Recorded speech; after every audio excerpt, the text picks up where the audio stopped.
Senator J.D. Vance and Minnesota Governor Tim Walz take the stage. Well, they've taken the stage, so stick with us here and join us also on our streaming channel, CBS News 24/7, for exclusive content you won't see anywhere else. Thank you for joining us.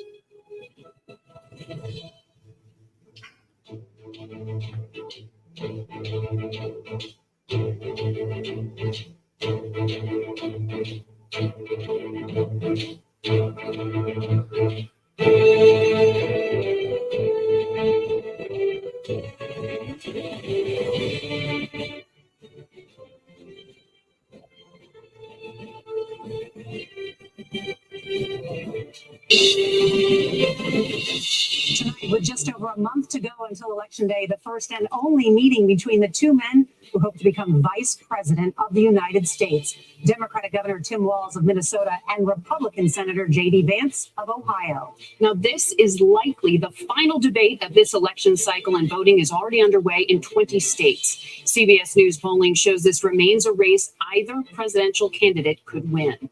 The CBS News vice presidential debate starts now. Fight for every single vote, and we're going to take this country back. And we are ready to continue to build the future together. We're going to turn this country red with President Donald J. Trump's leadership. You know what's at the end of this little journey? Kamala Harris as the next president of the United States. This is a CBS News special, live from CBS News headquarters in New York. America decides, the vice presidential debate. Good evening, I'm Nora O'Donnell, and thank you for joining us for tonight's CBS News vice presidential debate. We want to welcome our viewers on CBS, on other networks here in the U.S. and around the world. We have a consequential night ahead, and our focus is the issues that matter to you, the voter. Let's introduce the candidates. Minnesota's Democratic Governor Tim Walz and Ohio's Republican Senator J.D. Vance, tonight meeting for the first time. I'm Margaret Brennan. In order to have a thoughtful and civil debate, these are the rules that both campaigns have agreed to. Questions will be directed at one candidate who will have 2 minutes to respond. The other candidate will be allowed 2 minutes for rebuttal. Then each candidate will get another minute to make further points, with an additional 1.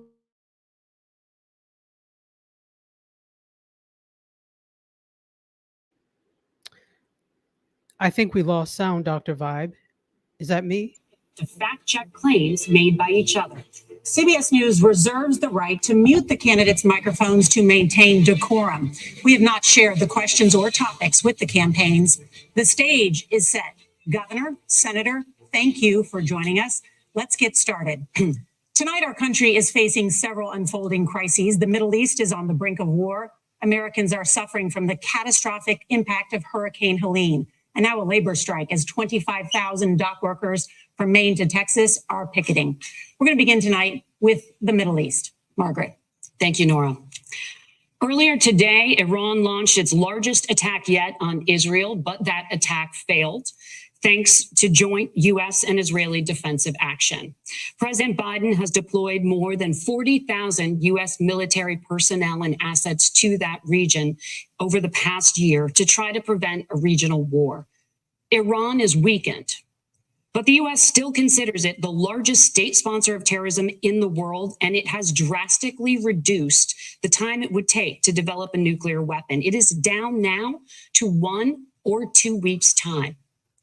Governor Walz, if you were the final voice in the Situation Room, would you support or oppose a preemptive strike by Israel on Iran? You have 2 minutes. Well, thank you. And thank you for those joining at home tonight. Let's keep in mind where this started. October 7th, Hamas terrorists massacred over 1,400 Israelis and took prisoners. Israel's ability to be able to defend itself is absolutely fundamental. Getting its hostages back, fundamental, and ending the humanitarian crisis in Gaza. But the expansion of Israel and its proxies is an absolute fundamental necessity for the United States to have the steady leadership there. You saw it experienced today, where along with our Israeli partners and our coalition, able to stop the incoming attack. But what's fundamental here is that steady leadership is going to matter. It's clear, and the world saw it on that debate stage a few weeks ago. A nearly 80-year-old Donald Trump talking about crowd sizes is not what we need in this moment. But it's not just that. It's those that were closest to Donald Trump that understand how dangerous he is when the world is this dangerous. His chief of staff, John Kelly, said that he was the most flawed human being he'd ever met. And both of his secretaries of defense and his national security advisors said he should be nowhere near the White House. Now, the person closest to them, Donald Trump, said he's unfit for the highest office. That was Senator Vance. What we've seen out of Vice President Harris is we've seen steady leadership. We've seen a calmness that is able to draw on the coalitions to bring them together. Understanding that our allies matter. When our allies see Donald Trump turn towards Vladimir Putin, turn towards North Korea, when we start to see that type of fickleness around holding the coalitions together, we will stay committed. And as the vice president said today we will protect our forces and our allied forces, and there will be consequences.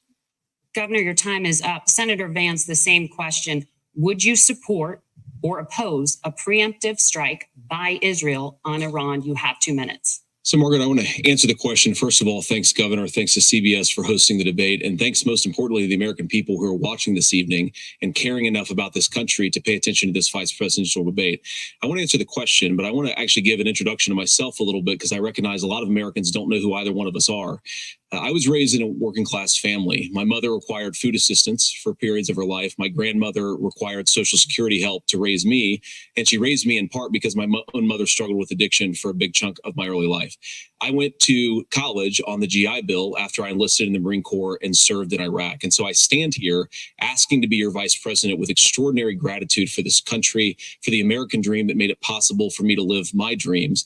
And most importantly, I know that a lot of you are worried about the chaos in the world and the feeling that the American dream is unattainable. I want to try to convince you tonight over the next 90 minutes that if we get better leadership in the White House, if we get Donald Trump back in the White House, the American dream is going to be attainable once again. Now, to answer this particular question, we have to remember that as much as Governor Walz just accused Donald Trump of being an agent of chaos, Donald Trump actually delivered stability in the world, and he did it by establishing effective deterrence. People were afraid of stepping out of line. Iran, which launched this attack, has received over $100 billion in unfrozen assets thanks to the Kamala Harris administration. What do they use that money for? They use it to buy weapons that they're now launching against our allies, and God forbid, potentially launching against the United States as well. Donald Trump recognized that for people to fear the United States, you needed peace through strength. They needed to recognize that if they got out of line, the United States global leadership would put stability and peace back in the world.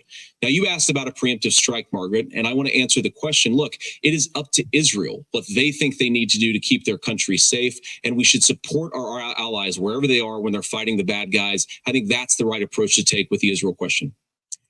Thank you, Senator. Governor Walz, do you care to respond to any of the allegations? Well, look, Donald Trump was in office. We'll sometimes hear a revisionist history, but when Donald Trump was in office, it was Donald Trump who we had a coalition of nations that had boxed Iran's nuclear program in, the inability to advance it.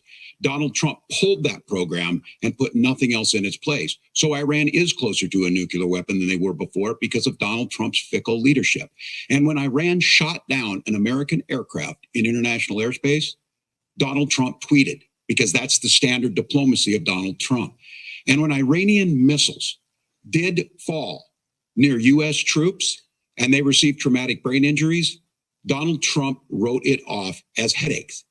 Look, our allies understand that Donald Trump is fickle. He will go to whoever has the most flattery or where it makes sense to him.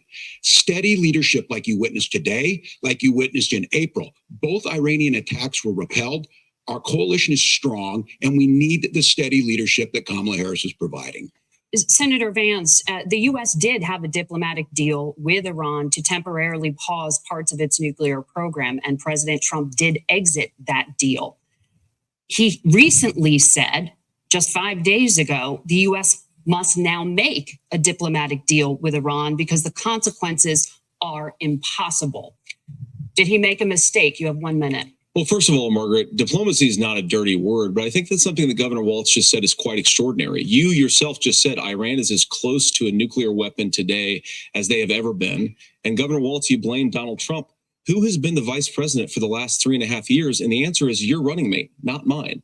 Donald Trump consistently made the world more secure. Now, we talk about what the sequence of events that led us to where we are right now, and you can't ignore October the 7th, which I appreciate Governor Walz bringing up. But when did Iran and Hamas and their proxies attack Israel? It was during the administration of Kamala Harris. So Governor Walz can criticize Donald Trump's tweets, but effective, smart diplomacy and peace through strength is how you bring stability back to a very broken world. Donald Trump has already done it once before. Ask yourself at home, when was the last time, I'm 40 years old, when was the last time that an American president didn't have a major conflict break out? The only answer is during the 4 years that Donald Trump was president. Gentlemen, we have a lot to get to. Nora? Margaret, thank you. Let's turn now to Hurricane Helene. The storm could become one of the deadliest on record. More than 160 people are dead and hundreds more are missing. Scientists say climate change makes these hurricanes larger, stronger, and more deadly because of the historic rainfall. Senator Vance, according to CBS News polling, 7 in 10 Americans and more than 60% of Republicans under the age of 45 favor the U.S. taking steps to try and reduce climate change. Senator, what responsibility would the Trump administration have to try and reduce the impact of climate change? I'll give you 2 minutes. Sure. So first of all, let's start with the hurricane because it's an unbelievable, unspeakable human tragedy. I just saw today actually a photograph of 2 grandparents on a roof with a 6-year-old child, and it was the last photograph ever taken of them because the roof collapsed and those innocent people lost their lives. And I'm sure Governor Walz joins me in saying our hearts go out to those innocent people, our prayers go out to them, and we want as robust and aggressive as a federal response as we can get to save as many lives as possible. And then, of course, afterwards, to help the people in those communities rebuild. I mean, these are communities that I love. Some of them I know very personally in Appalachia, all across the Southeast. They need their government to do their job. And I commit that when Donald Trump is president again, the government will put the citizens of this country first when they suffer from a disaster. And Nora, you asked about climate change. I think this is a very important issue. Look, a lot of people are justifiably worried about all these crazy weather patterns. I think it's important for us, first of all, to say, Donald Trump and I support clean air, clean water. We want the environment to be cleaner and safer. But one of the things that I've noticed some of our Democratic friends talking a lot about is a concern about carbon emissions, this idea that carbon emissions drives all of the climate change. Well, let's just say that's true, just for the sake of argument, so we're not arguing about weird science. Let's just say that's true. Well, if you believe that, what would you want to do? The answer is that you'd want to reshore as much American manufacturing as possible, and you'd want to produce as much energy as possible in the United States of America because we're the cleanest economy in the entire world. What have Kamala Harris's policies actually led to? More energy production in China, more manufacturing overseas, more doing business in some of the dirtiest parts of the entire world. And when I say that, I mean the amount of carbon emissions they're doing per unit of economic output. So if we actually care about getting cleaner air and cleaner water, the best thing to do is to double down and invest in American workers and the American people. And unfortunately, Kamala Harris has done exactly the opposite. Governor Walz, you have 2 minutes to respond. Well, we got close to an agreement because all those things are happening. Look, first of all, it is a horrific tragedy with this hurricane. And my heart goes out to the folks that are down there in contact with the governors. I serve as co-chair of the Council of Governors as we work together on these emergency managements. Governors know no partisanship. They work together to solve the governors and the emergency responders are on the ground. Those happen on the front end. The federal government comes in, makes sure they're there to that we recover, but we're still in that phase where we need to make sure that they're staying there, staying focused. Now, look, coming back to the climate change issue, there's no doubt this thing roared onto the scene faster and stronger than anything we've seen. Senator Vance has said that there's a climate problem in the past. Donald Trump called it a hoax. and then joke that these things would make more beachfront property to be able to invest in. What we've seen out of the Harris administration now, the Biden-Harris administration, is we've seen this investment. We've seen massive investments, the biggest in global history that we've seen in the Inflation Reduction Act, has created jobs all across the country. 2,000 in Jeffersonville, Ohio, taking the EV technology that we invented and making it here. 200,000 jobs across the country. The largest solar manufacturing plant in North America sits in Minnesota. But my farmers know climate change is real. They've seen 500-year droughts, 500-year floods back to back. But what they're doing is adapting, and this has allowed them to tell me, look, I harvest corn, I harvest soybean, and I harvest wind. We are producing more natural gas and more oil at any time than we ever have. We're also producing more clean energy. So the solution for us is to continue to move forward, that climate change is real. Reducing our impact is absolutely critical, but this is not a false choice. You can do that at the same time you're creating the jobs that we're seeing all across the country. That's exactly what this administration has done. We are seeing us becoming an energy superpower for the future, not just the current. And that's what absolutely makes sense. And then we start thinking about, how do we mitigate these disasters? Thank you. Senator, I want to give you an opportunity to respond there. The governor mentioned that President Trump has called climate change a hoax. Do you agree? Well, look, what the president has said is that if the Democrats, in particular Kamala Harris and her leadership, if they really believe that climate change is serious, what they would be doing is more manufacturing and more energy production in the United States of America, and that's not what they're doing. So clearly, Kamala Harris herself doesn't believe her own rhetoric on this. If she did, she would actually agree with Donald Trump's energy policies. Now, something Governor Walz said I think is important to touch upon, because when we talk about clean energy, I think that's a slogan that often the Democrats will use here. And I'm talking, of course, about the Democratic leadership. And the real issue is that if you're spending hundreds of millions or even billions of dollars of American taxpayer money on solar panels that are made in China, number one, you're going to make the economy dirtier. We should be making more of those solar panels here in the United States of America. Some of them are, Tim, but a lot of them are being made overseas in China, especially the components that go into those solar panels. So if you really want to make the environment cleaner, you've got to invest in more energy production. We haven't built a nuclear facility, I think, one in the past 40 years. Senator. Natural gas, we got to invest more in it. Kamala Harris has done the opposite. That's raised energy prices and also meant that we're doing Senator, worse by your the time climate. is up. Governor, would you like to respond? Well, look, we're producing more natural gas than we ever have. There's no moratorium on that. We're producing more oil, but the folks know, and like I said, again, these are not liberal folks. These are not folks that are Green New Deal folks. These are farmers that have been drought one year, massive flooding the next year.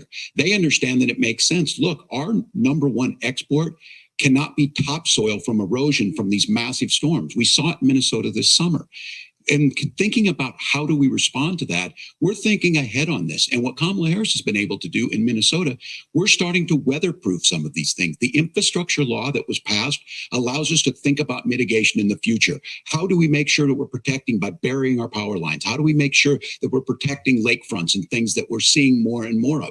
But to call it a hoax and to take the oil company executives to Mar-a-Lago, say, give me money for my campaign and I'll let you do whatever you want. We can be smarter about that. And an all above energy policy is exactly what she's doing, creating those jobs right here. Governor, your time is up. The overwhelming consensus among scientists is that the Earth's climate is warming at an unprecedented rate. Margaret. Thank you, Nora. We're going to turn now to immigration. The crisis at the U.S.-Mexico border consistently ranks as one of the top issues for American voters. Senator Vance, your campaign is pledging to carry out the largest mass deportation plan in American history and to use the U.S. military to do so. Could you be more specific about exactly how this will work? For example, would you deport parents who have entered the U.S. illegally and separate them from any of their children who were born on U.S. soil? You have 2 minutes. So first of all, Margaret, before we talk about deportations, we have to stop the bleeding. We have a historic immigration crisis because Kamala Harris started and said that she wanted to undo all of Donald Trump's border policies. 94 executive orders suspending deportations, decriminalizing illegal aliens, massively increasing the asylum fraud that exists in our system. That has opened the floodgates. And what it's meant is that a lot of fentanyl is coming into our country. I had a mother who struggled with opioid addiction and has gotten clean. I don't want people who are struggling with addiction to be deprived of their second chance because Kamala Harris let in fentanyl into our communities at record levels. So you've got to stop the bleeding. You've got to re-implement Donald Trump's border policies, build the wall, re-implement deportations. And that gets me to your point, Margaret, about what do we actually do? So we've got 25 million illegal aliens who are here in the country. What do we do with them? I think the first thing that we do is we start with the criminal migrants. About 1 million of those people have committed some form of crime in addition to crossing the border illegally. I think you start with deportations on those folks. And then I think you make it harder for illegal aliens to undercut the wages of American workers. A lot of people will go home if they can't work for less than minimum wage in our own country. And by the way, that'll be really good for our workers who just want to earn a fair wage for doing a good day's work. And the final point, Margaret, is you ask about family separation. Right now in this country, Margaret, we have 320,000 children that the Department of Homeland Security has effectively lost. Some of them have been sex trafficked. Some of them hopefully are at homes with their families. Some of them have been used as drug trafficking mules. The real family separation policy in this country is unfortunately Kamala Harris's wide open southern border. And I'd ask my fellow Americans to remember when she came into office, she said she was going to do this. Real leadership would be saying, you know what, I screwed up. We're going to go back to Donald Trump's border policies. I wish that she would do that. It would be good for all of us. Governor, do you care to respond to any of the specific allegations, including that the vice president is, quote, letting in fentanyl and using kids as drug mules, among other things regarding children? The drug mule is not true, but I will say about the fentanyl, because this is a crisis of this, the opioid crisis. And the good news on this is the last 12 months saw the largest decrease in opioid deaths in our nation's history, 30% decrease in Ohio, but there's still more work to do. But let's go back to this on immigration. Kamala Harris was the attorney general of the largest state and a border state in California. She's the only person in this race who prosecuted transnational gangs for human trafficking and drug interventions. But look, we all want to solve this. Most of us want to solve this, and that is the United States Congress. That's the Border Patrol agents. That's the Chamber of Commerce. That's most Americans out here. That's why we had the fairest and the toughest bill on immigration that this nation's seen. It was crafted by a conservative senator from Oklahoma, James Lankford. I know him. He's super conservative, but he's a man of principle, wants to get it done. Democrats and Republicans worked on this piece of legislation. The Border Patrol said, this is what we need in here. These are the experts. And the Chamber of Commerce and the Wall Street Journal said, pass this thing. Kamala Harris helped get there. 1,500 new border agents, detection for drugs, DOJ money to speed up these the adjudications on this, just what America wants. But as soon as I was getting ready to pass and actually tackle this, Donald Trump said no, told them to vote against it because it gives him a campaign issue. It gives him what would Donald Trump talk about if we actually did some of these things? And they need to be done by the legislature. You can't just do this through the executive branch. So look, we have the options to do this. Donald Trump had 4 years. He had 4 years to do this. And he promised you, America, how easy it would be. I'll build you a big, beautiful wall, and Mexico will pay for it. Less than 2% of that wall got built, and Mexico didn't pay a dime. But here we are again, 9 years after he came down that escalator, dehumanizing people and telling them what he was going to do. As far as the deportation plan, at one point, Senator Vance said it was so unworkable to be laughable. So that's where we're at. Pass the bill, she'll sign it. Governor, your time is up. Senator, the question was, will you separate parents from their children, even if their kids are U.S. citizens? You have 1 minute. Margaret, my point is that we already have massive child separations thanks to Kamala Harris's open border. And I didn't accuse Kamala Harris of inviting drug mules. I said that she enabled the Mexican drug cartels to operate freely in this country. And we know that they use children as drug mules, and it is a disgrace, and it has to stop. Look, I think what Tim said just doesn't pass the smell test. For 3 years, Kamala Harris went out bragging that she was going to undo Donald Trump's border policy. She did exactly that. We had a record number of illegal crossings. We had a record number of fentanyl coming into our country. And now that she's running for president, or a few months before, she says that somehow she got religion and cared a lot about a piece of legislation. The only thing that she did when she became the vice president, when she became the appointed border czar, was to undo 94 Donald Trump executive actions that opened the border. This problem is leading to massive problems in the United States of America.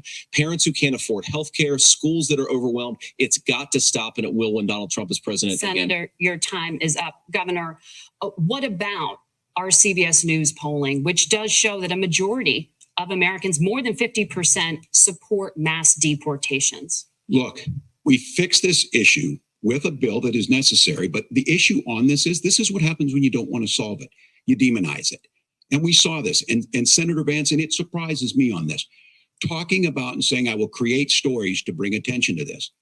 That vilified a large number of people who were here legally in the community of Springfield. The Republican governor said, it's not true, don't do it. There's consequences for this. There's consequences. We could come together. Senator Langford did it. We could come together and solve this if we didn't let Donald Trump continue to make it an issue. And the consequences in Springfield were the governor had to send state law enforcement to escort kindergartners to school. I believe Senator Vance wants to solve this, but by standing with Donald Trump and not working together to find a solution, it becomes a talking point. And when it becomes a talking point like this, we dehumanize and villainize other human beings. Tim, Governor, your time is up. Senator, I'll give you 1 minute, but let me just ask you the question first. The governor has made the point, and I think as a sitting lawmaker, you know that Congress controls the purse strings and any funding. So you have said repeatedly that Donald Trump would, through executive action, solve this. Do you disagree that Congress controls the purse strings and would need to support many of the changes that you would actually want to implement? You have 1 minute. Look, Margaret, first of all, the gross majority of what we need to do at the southern border is just empowering law enforcement to do their job. I've been to the southern border more than our borders are. Kamala Harris has been, and it's actually heartbreaking because the Border Patrol agents, they just want to be empowered to do their job. Of course, additional resources would help, but most of this is about the president and the vice president empowering our law enforcement to say, if you try to come across the border illegally, you've got to stay in Mexico, you've got to go back through proper channels.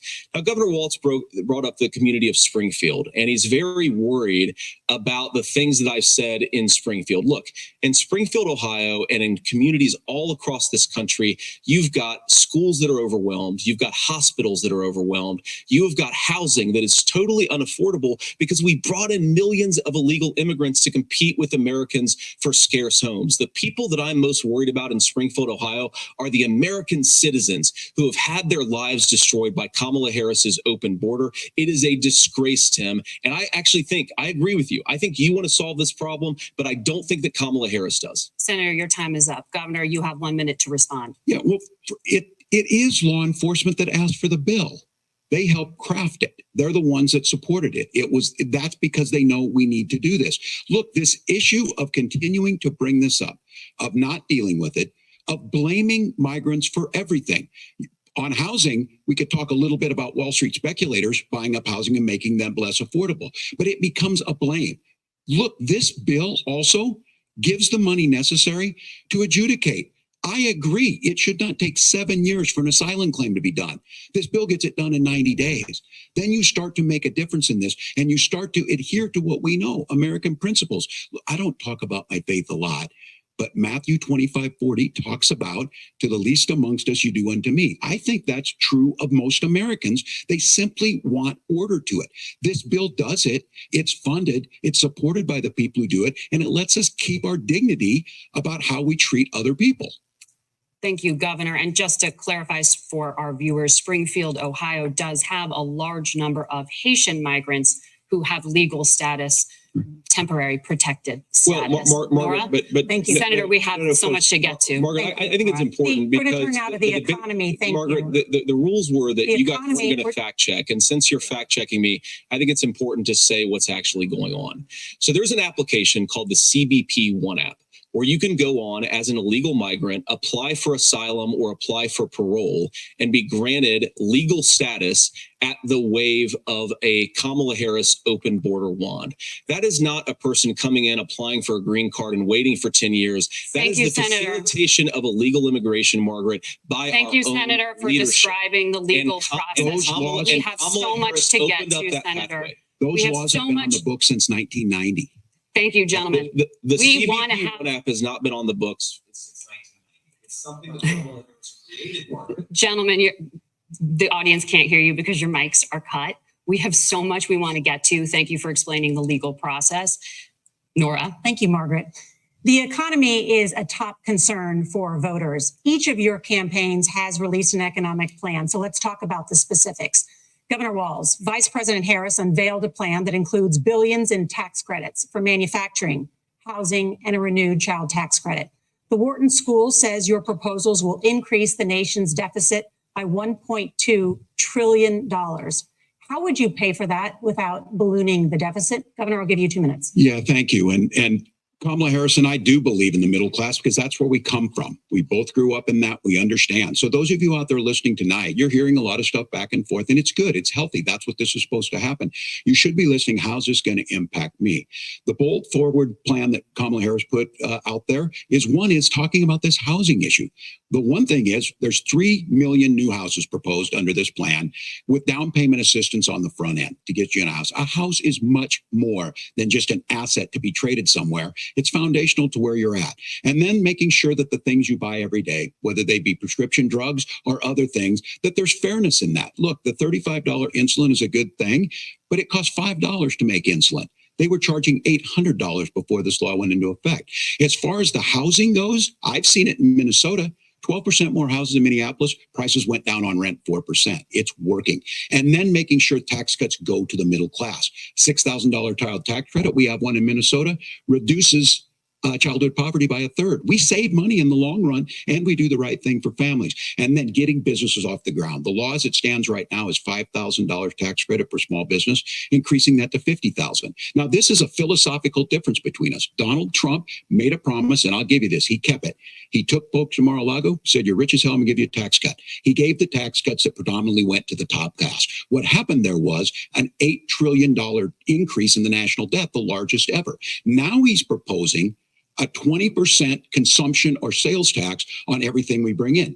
Everyone agrees, including businesses, it would be destabilizing it. It would increase inflation and potentially lead to a recession. Look, this is simple for you. Where are we going? Kamala Harris has said to do the things she wants to do. We'll just ask the wealthiest to pay their fair share. When you do that, our system works best. More people are participating in it, and folks have the things that they need.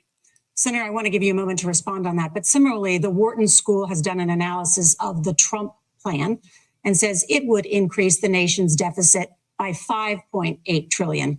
My question is the same for you. How do you pay for all that without ballooning the deficit? I'll give you 2 minutes. Well, first of all, you're going to hear a lot from Tim Walz this evening, and you just heard it in the answer, a lot of what Kamala Harris proposes to do. And some of it, I'll be honest with you, it even sounds pretty good. Here's what you won't hear is that Kamala Harris has already done it. Because she's been the vice president for 3.5 years. She had the opportunity to enact all of these great policies. And what she's actually done instead is drive the cost of food higher by 25%, drive the cost of housing higher by about 60%. Open the American southern border and make middle-class life unaffordable for a large number of Americans. If Kamala Harris has such great plans for how to address middle-class problems, then she ought to do them now. Not when asking for a promotion, but in the job the American people gave her 3.5 years ago. And the fact that she isn't tells you a lot about how much you can trust her actual plans. Now, Donald Trump's economic plan is not just a plan, but it's also a record. A lot of those same economists attack Donald Trump's plans, and they have PhDs, but they don't have common sense and they don't have wisdom, because Donald Trump's economic policies delivered the highest take-home pay in a generation in this country, 1.5% inflation, and to boot, peace and security all over the world. So when people say that Donald Trump's economic plan doesn't make sense, I say, look at the record. He delivered rising take-home pay for American workers. Now, Tim admirably admits that they want to undo the Trump tax cuts. But if you look at what was so different about Donald Trump's tax cuts, even from previous Republican tax cut plans, is that a lot of those resources went to giving more take-home pay to middle class and working class Americans. It was passed in 2017, and you saw an American economic boom unlike we've seen in a generation in this country. That is a record that I'm proud to run on, and we're going to get back to that common sense wisdom so that you can afford to live the American dream again. I know a lot of you are struggling. I know a lot of you are worried about paying the bills. It's going to stop when Donald Trump brings back common sense to this country. Governor, do you want to respond to that? What has Kamala Harris done for the middle class? Yeah, well, Kamala Harris's day one was Donald Trump's failure on COVID that led to the collapse of our economy. We were already before COVID in a manufacturing recession, but 10 million people out of work, largest percentage since the Great Depression. 9 million jobs closed on that. That was day one. Whether it was the Infrastructure Act or other things we moved. Now, you made a question about experts, said this. I've made a note of this. Economists can't be trusted. Science can't be trusted. National security folks can't be trusted. Look, if you're going to be president, you don't have all the answers. Donald Trump believes he does. My pro tip of the day is this. If you need heart surgery, listen to the people at the Mayo Clinic in Rochester, Minnesota, not Donald Trump. And the same thing goes with this. And I ask you out there, teachers, nurses, truck drivers, whatever, how is it fair that you're paying your taxes every year and Donald Trump hasn't paid any federal tax in the last 15 years, in the last year as president? That's what's wrong with the system. There's a way around it, and he's bragged about that. We're just asking for fairness in it, and that's all you want. You have a minute. Governor, you say trust the experts. But those same experts for 40 years said that if we shipped our manufacturing base off to China, we'd get cheaper goods. They lied about that. They said if we shipped our industrial base off to other countries, to Mexico and elsewhere, it would make the middle class stronger. They were wrong about that. They were wrong about the idea that if we made America less self-reliant, less productive in our own nation, that it would somehow make us better off, and they were wrong about it. And for the first time in a generation, Donald Trump had the wisdom and the courage to say to that bipartisan consensus, we're not doing it anymore. We're bringing American manufacturing back. We're unleashing American energy. We're going to make more of our own stuff. And this isn't just an economic issue. I mean, I've got 3 beautiful little kids at home, 7, 4, and 2, and I love them very much, and I hope they're in bed right now. But look, so many of the drugs, the pharmaceuticals that we put in the bodies of our children are manufactured by nations that hate us. This has to stop. And we're not going to stop it by listening to experts. We're going to stop it by listening to common sense wisdom, which is what Donald Trump governed on. Senator, your time is up. Governor Walz, can you address that? I mean, voters say they trust Donald Trump on the economy more. Why? Well, if you're listening tonight and you want billionaires to get tax cuts, you heard what the numbers were. Look, I'm a union guy on this. I'm not a guy who wanted to ship things overseas, but I understand that, look, we produce soybeans and corn. We need to have fair trading partners. That's something that we believe in. I think the thing that most concerns me on this is Donald Trump was the guy who created the largest trade deficit in American history with China. So the rhetoric is good. Much of what the senator said right there, I'm in agreement with him on this. I watched it happen too. I watched it to my communities, and we talked about that. But we had people undercutting the right to collectively bargain. We had right to work states made it more difficult. We had companies that were willing to ship it over, and we saw people profit. Folks that are venture capital in some cases, putting money into companies that were overseas. We're in agreement that we bring those home. The issue is Donald Trump is talking about it. Kamala Harris has a record, 250,000 more manufacturing jobs just out of the IRA. May I respond to that? Yes. So appreciate that. So if you notice what Governor Walz just did is he said, first of all, Donald Trump has to listen to the experts. And then when he acknowledged that the experts screwed up, he said, well, Donald Trump didn't do nearly as good of a job as the statistics show that he did. So what Tim Walz is doing, and I honestly, Tim, I think you got a tough job here because you've got to play whack-a-mole. You've got to pretend that Donald Trump didn't deliver rising take-home pay, which of course he did. You've got to pretend that Donald Trump didn't deliver lower inflation, which of course he did. And then you simultaneously got to defend Kamala Harris's atrocious economic record, which has made gas, groceries, and housing unaffordable for American citizens. I was raised by a woman who would sometimes go into medical debt so that she could put food on the table in our household. I know what it's like to not be able to afford the things that you need to afford. We can do so much better. To all of you watching, we can get back to an America that's affordable again. We just got to get back to common sense economic principles. I hope we have a conversation on healthcare then. Senator, Governor. Please. Thank you. Margaret? We have a lot to get to ahead, gentlemen, on many topics. But right now, I want to talk about personal qualifications. The vice president is often the last voice the president hears before making consequential decisions. We want to ask you about your leadership qualities. Governor Walz, you said you were in Hong Kong during the deadly Tiananmen Square protests in the spring of 1989. But Minnesota Public Radio and other media outlets are reporting that you actually didn't travel to Asia until August of that year. Can you explain that discrepancy? Yeah, well, and to the folks out there who didn't get at the top of this, look, I grew up in small rural Nebraska, town of 400, town that you rode your bike with your buddies till the streetlights come on, and I'm proud of that service. I joined the National Guard at 17, worked on family farms, and then I used the GI Bill to become a teacher, passionate about it, a young teacher. My first year out, I got the opportunity in the summer of '89 to travel to China. 35 years ago, be able to do that. I came back home and then started a program to take young people there. We would take basketball teams, we would take baseball teams, we would take dancers, and we would go back and forth to China.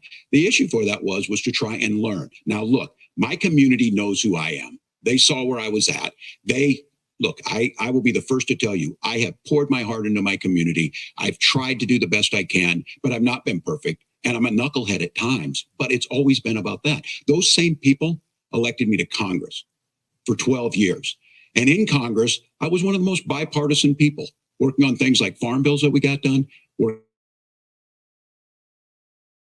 on veterans benefits. And then the people of Minnesota were able to elect me to governor twice. So look, my commitment has been from the beginning to make sure that I'm there for the people, to make sure that I get this right. I will say more than anything, many times I will talk a lot. I will get caught up in the rhetoric, but being there, the impact it made, the difference it made in my life, I learned a lot about China. I hear the critiques of this. I would make the case that Donald Trump should have come on one of those trips with us. I guarantee you he wouldn't be praising Xi Jinping about COVID.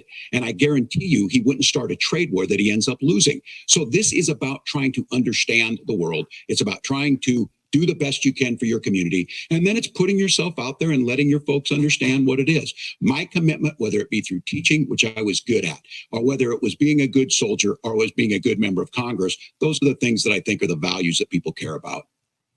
Governor, just to follow up on that, the question was, can you explain the discrepancy? All I said on this was I got there that summer and misspoke on this. So I will just, that's what I've said. So I was in Hong Kong and China during the democracy protests went in. And from that, I learned a lot of what needed to be in governance. Thank you, Governor. Senator Vance, in 2016, you called your running mate, Donald Trump, unfit for the nation's highest office, and you said he could be America's Hitler. I know you've been asked many times, and you've said you regret those comments and explained you then voted for Donald Trump in 2020.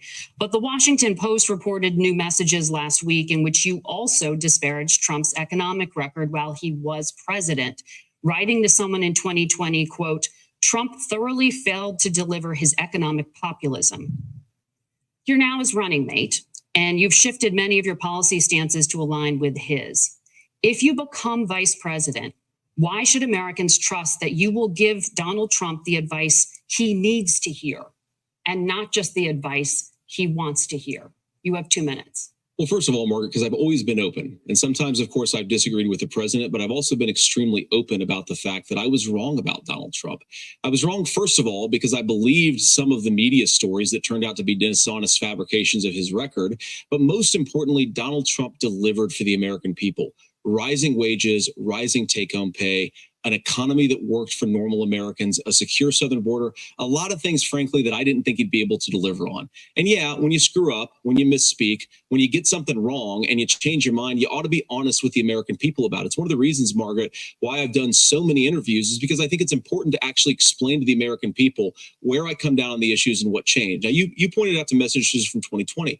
Margaret, I've been extremely consistent that I think there were a lot of things that we could have done better in the Trump administration the first round if Congress was doing its job. I strongly believe, and I've been a United States Senator, that Congress is not just a high-class debating society. It's not just a forum for senators and congressmen to whine about problems. It's a forum to govern. So there were a lot of things on the border, on tariffs, for example, where I think that we could have done so much more if the Republican Congress and the Democrats in Congress had been a little bit better about how they govern the country. They were so obsessed with impeaching Donald Trump, they couldn't actually govern. And I want to talk about this tariff issue in particular, Margaret, because Tim just accused this of being a national sales tax. Look, the one thing, and you're probably surprised to hear me praising Joe Biden, but the one thing that Joe Biden did is he continued some of the Trump tariffs that protected American manufacturing jobs. And it's the one issue, the most pro-worker part of the Biden administration, it's the one issue where Kamala Harris has run away from Joe Biden's record.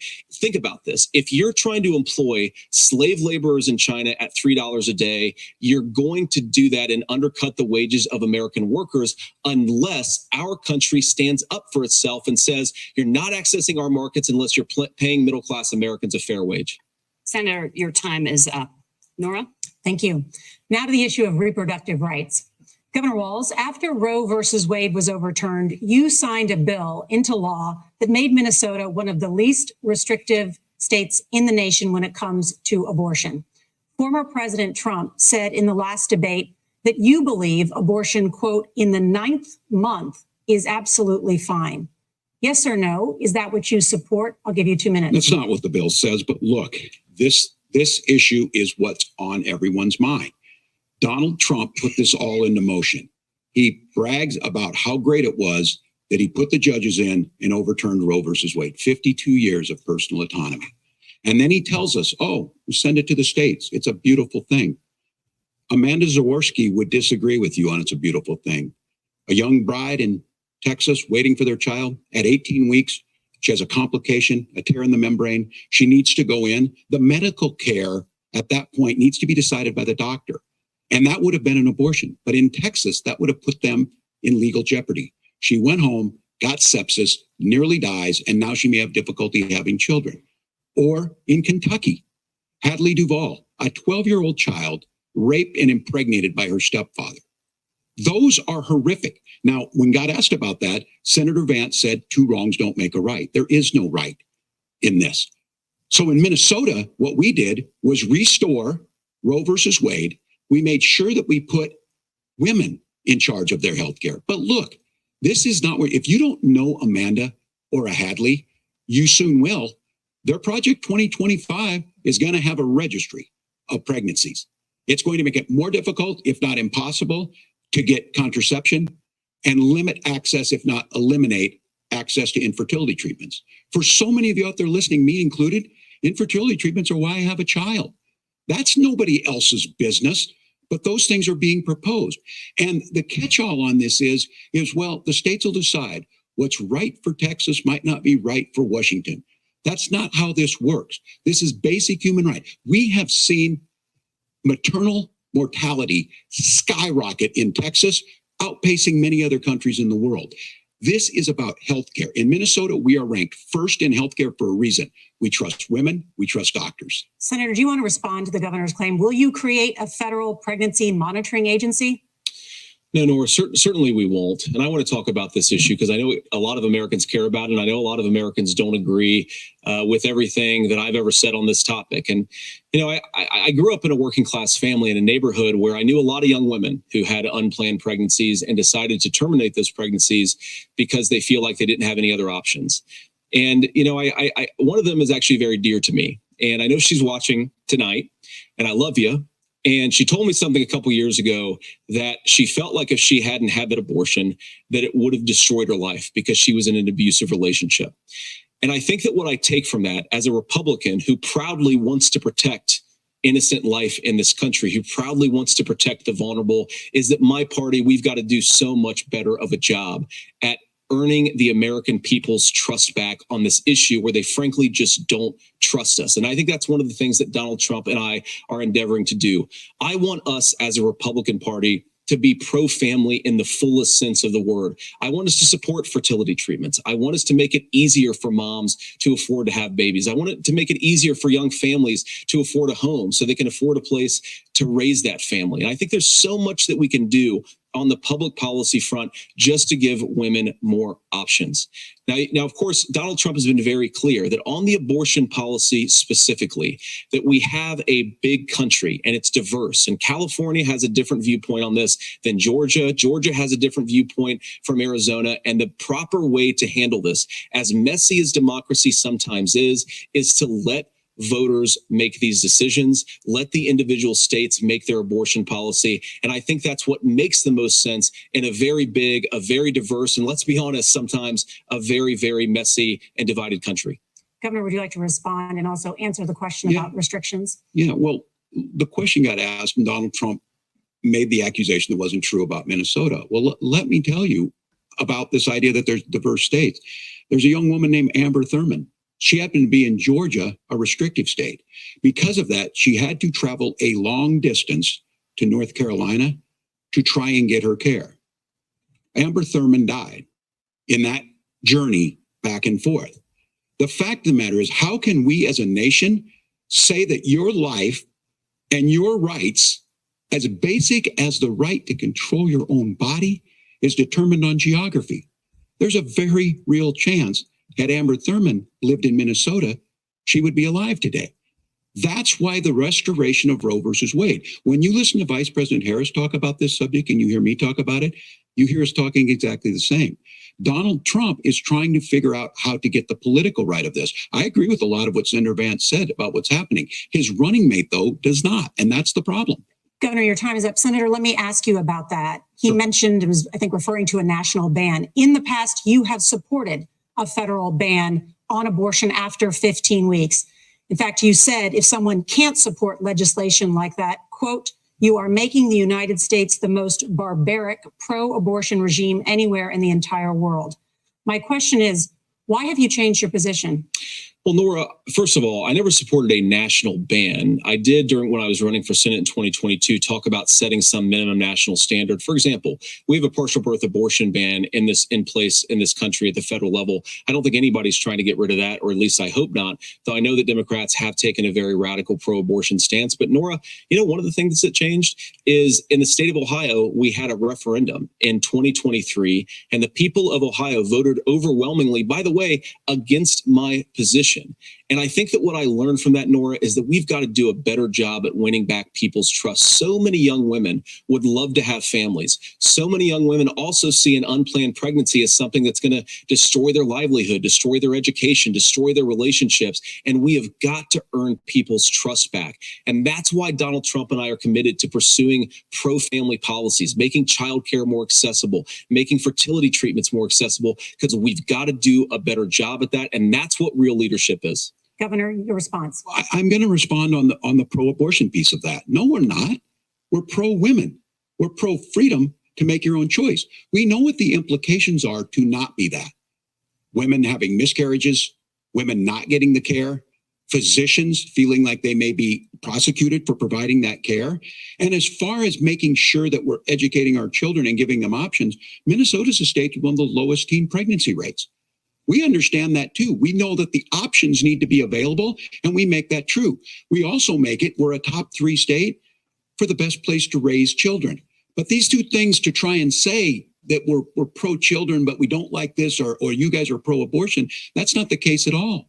We are pro-freedoms for women to make their choices, and we're going, and Kamala Harris is making the case, to make options for children more affordable, a $6,000 child tax credit, but we're not going to base that on the backs of making someone like Amber Thurman drive 600 miles to try and get health care. Senator. May I respond to that? First of all, Governor, I agree with you. Amber Thurman should still be alive, and there are a lot of people who should still be alive, and I certainly wish that she was.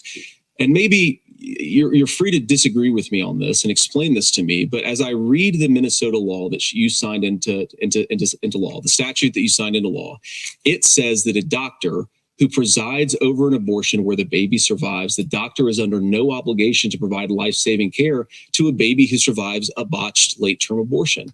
That is, I think, That's whether not you're true. pro-choice or That's not how the law pro-abortion, is. that is fundamentally barbaric. And that's why I use that word, Nora, is because some of what we've seen, do you want to force Catholic hospitals to perform abortions against their will? Because Kamala Harris has supported suing Catholic nuns to violate their freedom of conscience. We can be a big and diverse country where we respect people's freedom of conscience and make the country more pro-baby and pro-family. But please. Yes, Governor, please respond. Look, this is one where there's always something there. This is a very simple proposition. These are women's decisions to make about their healthcare decisions, and the physicians who know best when they need to do this. Trying to distort the way a law is written to try and make a point, that's not it at all. What was I wrong This about, was- Governor? Please tell me, what was I wrong That is about? not the way the law is written. Look, I've given But this. how? I've given this advice on a lot of things, that getting involved, getting against, that's been misread, and it was fact checked at the last debate. But the point on this is there's a continuation of these guys to try and tell women or to get involved. I use this line on this, just mind your own business on this. Things work best when Roe versus Wade was in place. When we do a restoration of Roe, that works best. That doesn't preclude us from increasing funding for children. It doesn't increase us from making sure that once that child's born, like in Minnesota, they get meals, they get early childhood education, they get health care. So the hiding behind we're going to do all these other things when you're not proposing them in your budget. Kamala Harris is proposing them. She's proposing all those things to make life easier for families. I asked a specific question, Governor. You gave me a slogan as a response. It's not the case. It's not true. That's not what the law says. So they fact checked it with President Trump. Gentlemen, there's a lot to discuss. We have to move on, and we're going to be right back with much more of the CBS News vice presidential debate in just a moment.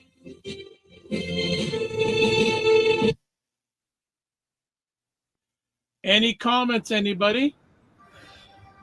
Did he really just try to say that when a baby is born, but Yes. through an abortion, if it's still alive, then the doctor wouldn't try to save the baby?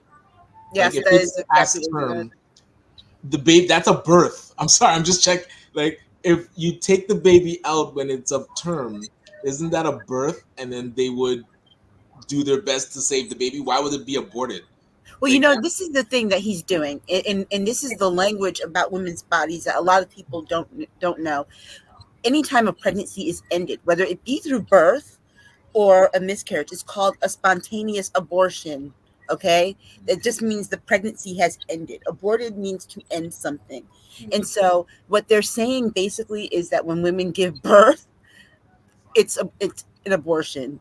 You know, that's how they're nitpicking and trying to turn the phrase to fit them. It's ridiculous, and you know, Tim Walz is he's not a zinger type guy. He's the dad that shows up at Lowe's all the time. He's not a zinger type guy. He got better at the end when he felt attacked about the law. It says if it's a botched abortion, they do not have to resuscitate. He said that's not how the law is written.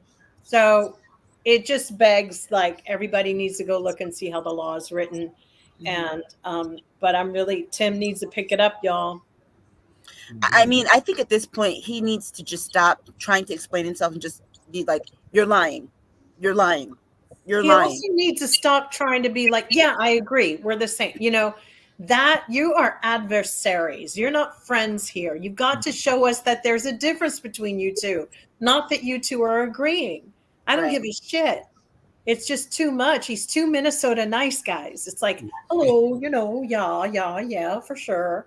That's what they do. And talk about you behind your back. I need that. I need to talk about you behind your back right there. Right. And here's the other part of it too. I don't think Pete Buttigieg was the right person to train him, to work with him. Is that who did it? That's who did it. That is who did it. I honestly believe that he needed a black woman to sit there with him and be like, "Baby, if he says this is what you say, and this is how you say it, because this guy's going to be playing in your face the whole time." Because that's what JD Vance is doing. He's there to make Donald Trump feel good, to make Donald Trump sound competent, and to do better than Donald Trump did the last time and tried to revamp his, change the narrative thing. So that's what he's there to do. He's not there to tell any kind of truth. He's not there to even make a case for himself. Because notice, he's not making a case for himself, but he is telling us something about himself. He's telling us what he would do as vice president when he sits there and says, well, Kamala Harris didn't do this. Kamala Harris didn't do this. Kamala Harris didn't do this. Well, guess what? Joe Biden didn't do it either when Obama was president. When Obama was president, Obama was the president. Well, he needs to say that. They needed to have figured out how to cap that. Yeah. So it goes away. It's been going on for weeks. This is Kamala Harris's administration. Kamala Harris, Democrats, dumbasses, have still not figured out. Give us a slogan for it. Figure out how to come back on that. Like, too bad she wasn't working that. I don't know what to do, but they need something. And this is what he's not helping, guys. He's not helping her. What they need to say is, I'm sorry, but Joe Biden was president and still is. He still is president. It needs to be something sassy and so good. Okay, Like, call okay, we're coming back. We're coming back. It's terrible. And I don't like these girls. Welcome back to the CBS News Vice Presidential Debate. We want to turn now to America's gun violence epidemic. The leading cause of death for children and teens in America is by firearms. Senator Vance, you oppose most gun legislation that Democrats claim would curb gun violence. You oppose red flag gun laws and legislation to ban certain semi-automatic rifles, including AR-15s. So let me ask you, earlier this year, for the first time, the parents of a school shooter were convicted of involuntary manslaughter and sentenced to 10 years in prison. Do you think holding parents responsible could curb mass shootings? I'll give you 2 minutes. Yeah, well, Nora, on that particular case, I don't know the full details, but I certainly trust local law enforcement or local authorities to make those decisions. I think in some cases the answer is going to be yes, and in some cases the answer is going to be no. And the details really matter here, of course. For example, if a kid steals a gun, that's going to be different than if a parent hands over a gun knowing that their kid is potentially dangerous. But look, I want to just sort of speak as a father of 3 beautiful little kids, and our oldest is now in 2nd grade. And like a lot of parents, we send our kids to school with such hope and such joy and such pride at their little faces on the first day of school. And we know, unfortunately, that a lot of kids are going to experience this terrible epidemic of gun violence. And of course, our hearts go out to the families that are affected by this terrible stuff. And we do have to do better. And I think that Governor Walz and I actually probably agree that we need to do better on this. The question is just, how do we actually do it? Now, here's something that really bothers me and worries me about this epidemic of violence. The gross majority, close to 90% in some of the statistics I've seen, of the gun violence in this country is committed with illegally obtained firearms. And while we're on that topic, we know that thanks to Kamala Harris's open border, we've seen a massive influx in the number of illegal guns run by the Mexican drug cartel. So that number, the amount of illegal guns in our country is higher today than it was 3.5 years ago. But what do we do about the schools? What do we do to protect our kids? And I think the answer is, and I say this not loving the answer, because I don't want my kids to go to school in a school that feels unsafe or where there are visible signs of security. But I unfortunately think that we have to increase security in our schools. We have to make the doors lock better. We have to make the doors stronger. We've got to make the windows stronger. And of course, we've got to increase school resource officers, because the idea that we can magically wave a wand and take guns out of the hands of bad guys, it just doesn't fit with recent experience. So we've got to make our schools safer. And I think we've got to have some common sense bipartisan solutions for how to do that. Governor, you have 2 minutes. Well, I think all the parents watching tonight, this is your biggest nightmare. Look, I got a 17-year-old and he witnessed a shooting at a community center playing volleyball. Those things don't leave you. As a member of Congress, I sat in my office surrounded by dozens of the Sandy Hook parents, and they were looking at my 7-year-old picture on the wall. Their 7-year-old were dead, and they were asking us to do something. And look, I'm a hunter. I own firearms. The vice president is. We understand that the Second Amendment is there, but our first responsibility is to our kids to figure this out.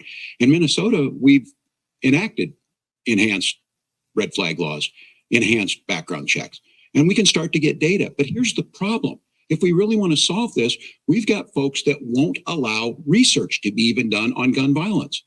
And this idea that we should just live with it. And here's what I do think, that this is a good start to the conversation.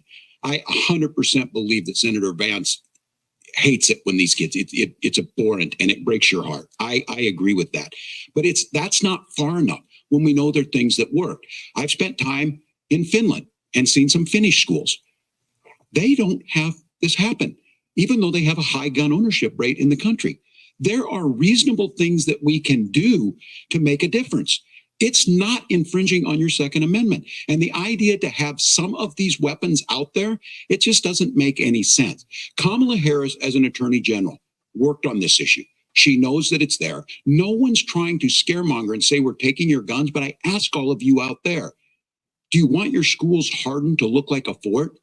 Is that what we have to go? When we know there's countries around the world that their children aren't practicing these types of drills. They're being kids. We owe it to them to get a fix. These are things that shouldn't be that difficult. You can still keep your firearms and we can make a difference. We have to. If you're listening tonight, this breaks your heart. Senator. Tim, first of all, I didn't know that your 17-year-old witnessed a shooting. I'm sorry about that, and I hope that you're doing okay. So. Christ have mercy. It is awful, and I appreciate what Tim said actually about Finland, because I do think it illustrates some of the frankly weird differences between our own country's gun violence problem and Finland. Is okay. First of all, we have way higher rates of mental health abuse or mental health substance abuse. We have way higher rates of depression, way higher rates of anxiety. We unfortunately have a mental health crisis in this country that I really do think that we need to get to the root causes of, because I don't think it's the whole reason why we have such a bad gun violence problem, but I do think it's a big piece of it. Another driver of the gun violence epidemic, especially that affecting our kids, it doesn't earn as many headlines, but is the terrible gun violence problem in a lot of our big cities. And this is why we have to empower law enforcement to arrest the bad guys, put them away, and take gun offenders off the streets. I think there's a whole host of things that we can do here, but I do think at our schools, we've got to talk about more security. Senator, thank you. Governor, you previously opposed an assault weapons ban, but it only later in your political career did you change your position. Why? Yeah, I sat in that office with those San Diego parents. I've become friends with school shooters. I've seen it. Look, the NRA, I was the NRA guy for a long time. They used to teach gun safety. I'm of an age where my shotgun was in my car so I could pheasant hunt after football practice. That's not where we live today. And several things I want to mention on this is talking about cities and where it's at. The number one where the most firearm deaths happen in Minnesota are rural suicides.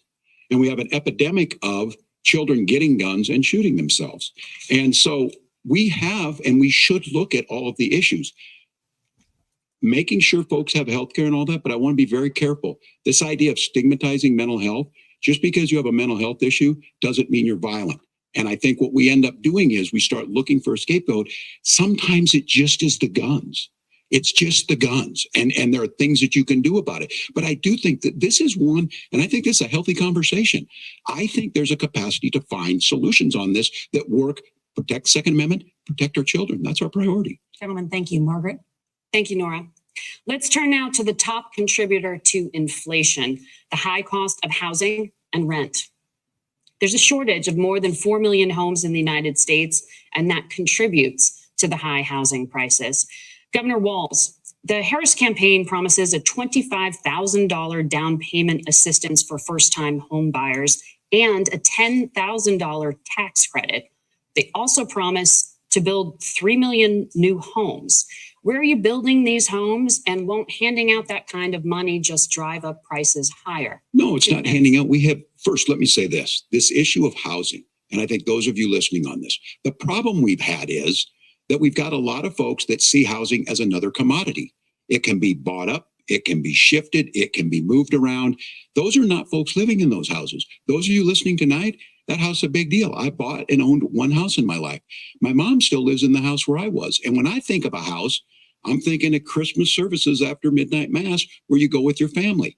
We need to make it more affordable. And one of the things, as I said, this program that the vice president is pushing forward and bringing a new way of approaching this is something we're doing in Minnesota from that lead. We in the state invested in making sure our housing was the biggest investment that we'd ever made in housing. It starts to make it easier. We cut some of the red tape. Local folks, look, we can't do it at the federal level, but local folks make it easier to build those homes. And then that down payment assistance. I can tell all of you out there, one of the certainly for me, using the GI Bill was one thing, but a veteran's home loan, the big thing about a veteran's home loan is you don't have to pay the down payment. Those are things that make it there. Now, look, you're going to pay it back and you're going to pay your mortgage. Those are things that we know in the long run, the appreciated value, the generational wealth that's created from it. And I will give Minneapolis an example. Minneapolis is the one city where we've seen the lowest inflation rates. We've seen a 12% increase in stock because we put some of these things in, and we're implementing a state program to make sure we give some of that down payment assistance. We get it back from people because here's what we know. People with stable housing end up with stable jobs. People with stable housing have their kids able to get to school. All of those things in the long run end up saving our money. And that's the thing that I think we should be able to find some common ground in, but we can't blame immigrants for the only reason. That's not the case that's happening in many cities. The fact of the matter is that we don't have enough naturally affordable housing, but we can make sure that the government's there to help kickstart it, create that base. Governor, your time is up. Senator Vance, as far as your campaign's position, the promise is to seize federal lands to build homes, remove regulation, provide tax breaks, and cut back on immigration, which you say pushes up prices. Where are you going to build all the new homes you're promising? And what part of any of this plan will provide immediate relief? You have 2 minutes. Well, first of all, Tim just said something that I agree with. We don't want to blame immigrants for higher housing prices, but we do want to blame Kamala Harris for letting in millions of illegal aliens into this country, which does drive up costs, Tim. 25 million illegal aliens competing with Americans for scarce homes is one of the most significant drivers of home prices in the country. It's why we have massive increases in home prices that have happened right alongside massive increases in illegal alien populations under Kamala Harris's leadership. Now, Tim just mentioned a bunch of ideas. Now, some of those ideas I actually think are halfway decent, and some of them I disagree with. But the most important thing here is Kamala Harris is not running as a newcomer to politics. She is the sitting vice president. If she wants to enact all of these policies to make housing more affordable, I invite her to use the office that the American people already gave her, not sit around and campaign and do nothing while Americans find the American dream of homeownership completely unaffordable. Now, you asked, Margaret, what would immediately change the equation for American citizens? If you lower energy prices, as Donald Trump says, drill, baby, drill, one of the biggest drivers of housing costs aside from illegal immigration is, think about it. If a truck driver is paying 40% more for diesel, then the lumber he's delivering to the job site to build a house is also going to become a lot more expensive. If we open up American energy, you will get immediate pricing relief for American citizens, not, by the way, just in housing, but in a whole host of other economic goods too. Senator Vance, you still have 23 seconds there. Do you want to answer? Can I have it? Where? Yeah. Governor, we will get to you in a moment, but Senator, where are you going to seize the federal lands? Can you clarify? Well, what Donald Trump has said is we have a lot of federal lands that aren't being used for anything. They're not being used for national park. They're not being used, and they could be places where we build a lot of housing. And I do think that we should be opening up building in this country. We have a lot of land that could be used. We have a lot of Americans that need homes. We should be kicking out illegal immigrants who are competing for those homes, and we should be building more homes for the American citizens who deserve to be here. Senator, your time is up. Governor, I do want to let you respond to the allegation that the vice president is letting in. Well, of course, that's not true. And again, you have the facts. I guess we agreed not to fact check. I'll check it. That, look, crossings are down compared to when Donald Trump left office. But it's, again, blaming and not trying to find the solution. I was going to ask, though, on this question, are we going to drill and build houses in the same federal land? And I think when people hear federal lands, these are really important pieces of land. Now, Minnesota doesn't have a lot of federal lands. I know in the western part of the countries we do. There's not a lot of federal lands in and around Minneapolis, for example. So the issue is I don't understand the federal lands issue unless we see this, and I worry about this as someone who cares deeply about our national parks and our federal lands. Look, Minnesota, we protect these things. We've got about 20% of the world's fresh water. These lands protect. They're there for a reason. They belong to all of us. But again, this is when you view housing and you view these things as commodities. Like, there's a chance to make money here. Let's take this federal land and let's sell it to people for that. I think there's better ways to do this. We've seen it in Minnesota. We're able to refurbish some of these houses. We're able to make some investments. That gets people in. And I'm still on the fact on this. Economists, Senator Vance, you said you don't like the economists. Which economists are saying that it is immigrants that's adding to the cost? Governor, Where's your the study? time is up. But Senator, on that point, I'd like for you to clarify. There are many contributing factors to high housing costs. What evidence do you have that migrants are part of this problem? Well, there's a Federal Reserve study that we're happy to share after the debate. We'll put it up on social media, actually, that really drills down on the connection between increased levels of migration, especially illegal immigration, and higher housing prices. Now, of course, Margaret, that's not the entire driver of higher housing prices. It's also the regulatory regime of Kamala Harris. Look, we are a country of builders. We're a country of doers. We're a country of explorers. But we increasingly have a federal administration that makes it harder to develop our resources, makes it harder to build things, and wants to throw people in jail for not doing everything exactly as Kamala Harris says they have to do. And what that means is that you have a lot of people who would love to build homes who aren't able to build homes. I actually agree with Tim Walz. We should get out of this idea of housing as a commodity, but the thing that millions upon millions of people who have no legal right to be here. What are the federal regulations? I deal with this as a governor. You can very quickly reply. I'm sorry. I get this as a governor, and I don't necessarily disagree with that in some cases, many of those are local, many of them are state. I don't know which ones are federal, but I think whenever we talk regulations, people think they can get rid of them. I think you want to be able to get out of your house in a fire. I think you want to make sure that it's fireproof and those types of things. So which are the regulations? Because the vice president's not responsible for those. Congress writes those. Governor, thank you. Gentlemen, we have a lot to get to. You're passionate about the housing crisis, I can tell. Nora? Thank you. One of the top problems facing Americans is the high cost of healthcare. Senator Vance, at the last presidential debate, former President Trump was asked about replacing the Affordable Care Act. In response, he said, "I have concepts of a plan." Since then, Senator, you've talked about changing how chronically ill Americans get health insurance. Can you explain how that would work? And can you guarantee that Americans with pre-existing conditions won't pay more? I'll give you 2 minutes. Well, of course, we're going to cover Americans with pre-existing conditions. In fact, a lot of my family members have gotten health care. I believe, members of my family actually got private health insurance, at least for the first time, switched off of Medicaid onto private insurance for the first time under Donald Trump's leadership. And I think that, a lot of people have criticized this concepts of a plan remark. I think it's very simple common sense. I think as Tim Walz knows from 12 years in Congress, you're not going to propose a 900-page bill standing on a debate stage. It would bore everybody to tears, and it wouldn't actually mean anything because part of this is the give and take of bipartisan negotiation. Now, when Donald Trump was actually president, and again, he has a record to be proud of, prescription drugs fell in 2018 for the first time in a very long time. Under Kamala Harris's leadership, prescription drugs are up about 7%. Under Donald Trump's entire 4 years, they were up about 1.5%. He introduced pricing transparency. Think about healthcare. You go into a hospital, you try to buy something, and nobody knows what it actually costs. That price transparency will actually give American consumers a little bit more choice and will also drive down costs. And we talked about, the reinsurance regulations is what I was talking about. Look, Donald Trump has said that if we allow states to experiment a little bit on how to cover both the chronically ill, but the non-chronically ill, it's not just a plan. He actually implemented some of these regulations when he was president of the United States. And I think you can make a really good argument that it salvaged Obamacare, which was doing disastrously until Donald Trump came along. And I think this is an important point about President Trump. Of course, you don't have to agree with everything that President Trump has ever said or ever done.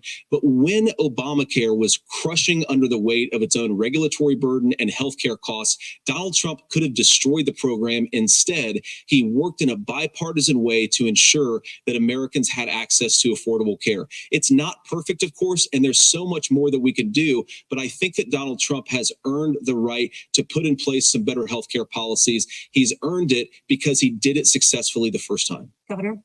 All right, here's where being an old guy gives you some history. I was there at the creation of the ACA. And the reason it was so important is I come from a major healthcare state, home of the Mayo Clinic, home to Medical Alley, 3M, Medtronic, all of those. We understand healthcare. It's why we're ranked first on affordability and accessibility and quality of healthcare. And so what I know is under Kamala Harris, More people are covered than they have before. And those of you listening, this is critical to you. Now, Donald Trump all of a sudden wants to go back and remember this. He ran on the first thing he was going to do on day one was to repeal Obamacare. On day one, he tried to sign an executive order to repeal the ACA. He signed on to a lawsuit to repeal the ACA, but lost at the Supreme Court. And he would have repealed the ACA had it not been for the courage of John McCain to save that bill.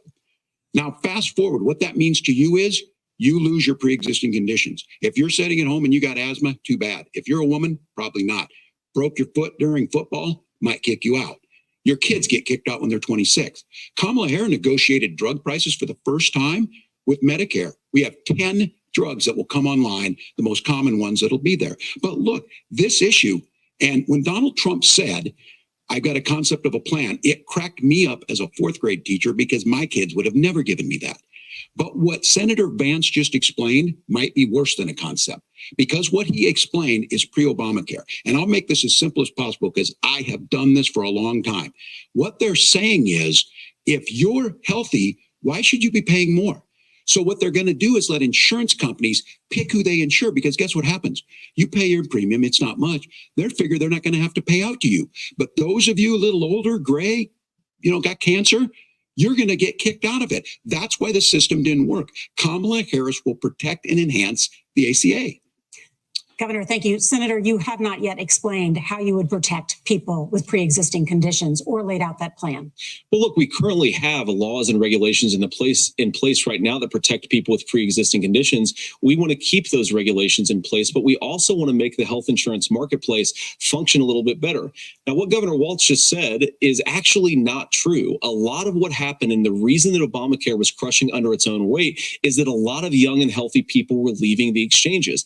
Donald Trump actually helped address that problem, and he did so in a way that preserved people's access to coverage who had pre-existing conditions. But again, something that these guys do is they make a lot of claims about if Donald Trump becomes president, all of these terrible consequences are going to ensue. But in reality, Donald Trump was president. Inflation was low. Take-home pay was higher, and he saved the very program from a Democratic administration that was collapsing and would have collapsed absent his leadership. He did his job, which is govern in a bipartisan way and get results, not just complain about problems, but actually solve them. Governor, did enrollment under the Affordable Care Act go up under the Trump administration? It's higher now that we've seen it go up. Look, people are using it. The system works. And the question about this of young people or whatever, that's the individual mandate piece of this. And Republicans fought tooth and nail saying, well, Americans should be free to do this. Well, then so what you happens think the is individual mandate's a good idea? you shrink. I think the idea of making sure the risk pool is broad enough to cover everyone, that's the only way insurance works. When it doesn't, it collapses. You are asking pre-ACA where we get people out. Look, people know that they need to be on healthcare. People expect it to be there. And when we are able to make it, and we are making it this way, when we incentivize people to be in the market, when we help people who might not be able to afford it get there, and we make sure then when you get sick and old, it's there for you. Because I heard people say, well, I don't want to buy into Medicare or whatever. Good luck buying healthcare once you get past 70. So look, the ACA works. We can continue to do better. Kamala Harris did that. The way she made everything better was negotiating those 10 drugs on Medicare for the first time in American history. Thank you, Margaret. Can I address I apologize. We're out of time. We have a number of subjects to discuss. Margaret. Let's talk about families in America.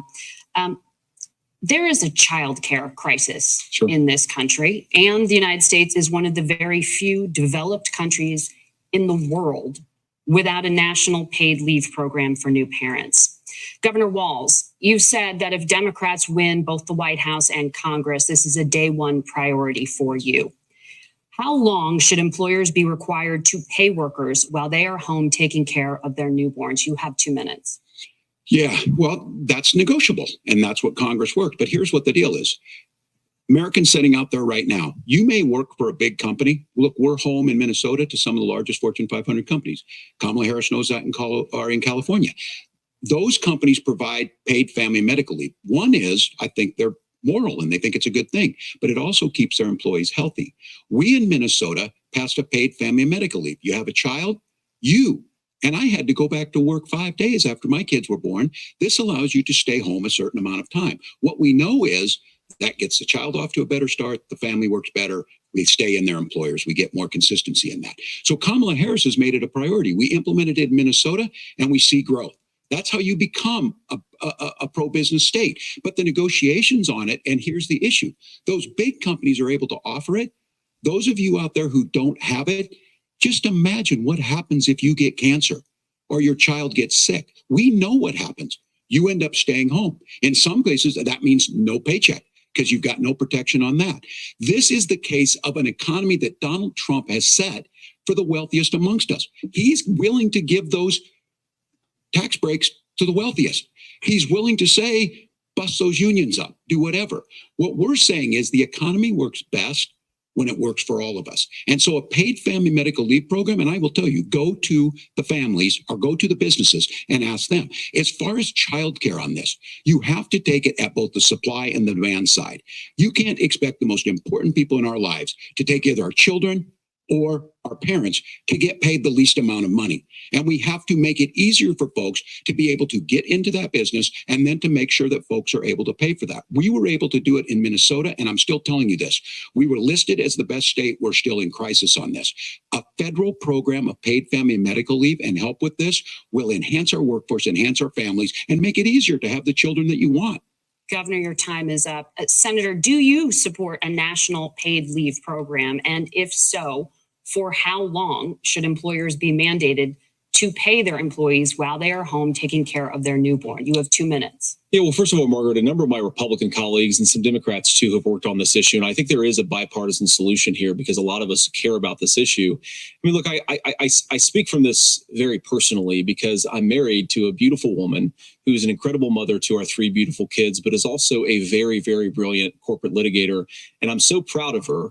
But being a working mom, even for somebody with all of the advantages of my wife, is extraordinarily difficult. And it's not just difficult from a policy perspective. She actually had access to paid family leave because she worked for a bigger company. But the cultural pressure on young families and especially young women, I think makes it really hard for people to choose the family model they want. A lot of young women would like to go back to work immediately. Some would like to spend a little time home with the kids. Some would like to spend longer at home with the kids. We should have a family care model that makes choice possible. And I think this is a very important substantive difference between Donald Trump and Kamala Harris's approach. I mean, look, if you look at the federal programs that we have that support paid family leave right now, the Community Development Block Grant, and there's another block grant program that spends a lot of money from the federal government. These programs only go to one kind of childcare model. Let's say you'd like your church maybe to help you out with childcare. Maybe you live in a rural area or an urban area and you'd like to get together with families in your neighborhood to provide childcare in the way that makes the most sense. You don't get access to any of these federal monies. We want to promote choice in how we deliver family care and how we promote childcare because look, it is unacceptable. And, you know, of course, Tim and I have been on the campaign trail a lot the past 7 or 8 weeks. And one of the biggest complaints I hear from young families is people who feel like they don't have options, like they're choosing between going to work or taking care for their kids. That is an incredible burden to put on American families. We're the only country that does it. I think we could do a heck of a lot better. Senator, thank you. You have also said, Senator Vance, many things about the American family. The Federal Reserve says parents will spend nearly as much on childcare as they do on housing each month. So I want to get your thoughts on this. President Trump recently said, as much as childcare is talked about as being expensive, it's relatively speaking not very expensive compared to the kinds of numbers we'll be taking in. Is President Trump committed to the $5,000 per child tax credit that you have described? You have 1 minute.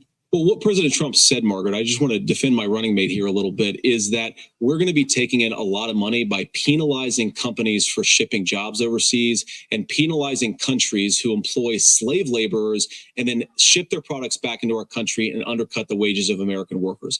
It's the heart of the Donald Trump economic plan. cut taxes for American workers and American families, cut taxes for businesses that are hiring and building companies in the United States of America, but penalize companies and countries that are shipping jobs overseas. That's the heart of the economic proposal. And I think what President Trump is saying is that when we bring in this additional revenue with higher economic growth, we're going to be able to provide paid family leave, childcare options that are viable and workable for a lot of American families. Can you clarify how that will solve the childcare shortage? Well, because as Tim said, a lot of the childcare shortage is we just don't have enough resources going into the multiple people who could be providing family care options. And we're going to have to, unfortunately, look, we're going to have to spend more money. We're going to have to induce more people to want to provide childcare options for American families, because the reason it's so expensive right now is because you've got way too few people providing this very essential service. Thank you, Senator. Governor Walz, your ticket also has some child care tax credit proposals. Do you think Congress will agree to the $6,000 credit for newborns and $3,000 credit for children over the age of 6, as your campaign has promised? Is that realistic? Well, if these members of Congress are listening to anybody, I can tell you, and this is the biggest issue. Everybody listening tonight knows. I mean, I'm sure they were shocked to hear it's not that expensive. And let's be clear, whether it's 5,000 or 6,000, that pays you about 3 or 4 months. Let's be clear of where we're at on this. It's because we got out of an imbalance on this. We thought we were going to get by not paying people. I don't think Senator Vance and I are that far apart. I'm not opposed to what he's talking about on options. We've done scholarship types of things. I think we need to be open to making the case. But the issue here is, the question you asked is, you're not going to pay for it with these tariffs. That's just adding another $4,000 on the family and taking less. So not only do they not get the money to pay for that, they're $4,000 in the hole. That's Wharton School. That's his alma mater. And so I think the issue here is, if those members of Congress, I can't believe they're not. When I go to businesses, sure, they'll talk about taxes sometime, but they will lead with childcare and they will lead with housing, because we know the problem is, especially in a state like Minnesota, we need more workers because our economy is growing, but we need the workforce. Governor, thank you. We need to move on. Nora? Let's talk about the state of democracy, the top issue for Americans after the economy and inflation. After the 2020 election, President Trump's campaign and others filed 62 lawsuits contesting the results. Judges, including those appointed by President Trump and other Republican presidents, looked at the evidence and said there was no widespread fraud. The governors of every state in the nation, Republicans and Democrats, certified the 2020 election results and sent a legal slate of electors to Congress for January 6th. Senator Vance, you have said you would not have certified the last presidential election and would have asked the states to submit alternative electors. That has been called unconstitutional and illegal. Would you again seek to challenge this year's election results, even if every governor certifies the results? I'll give you 2 minutes. Well, Nora, first of all, I think that we're focused on the future. We need to figure out how to solve the inflation crisis caused by Kamala Harris's policies, make housing affordable, make groceries affordable, and that's what we're focused on. But I want to answer your question because you did ask it.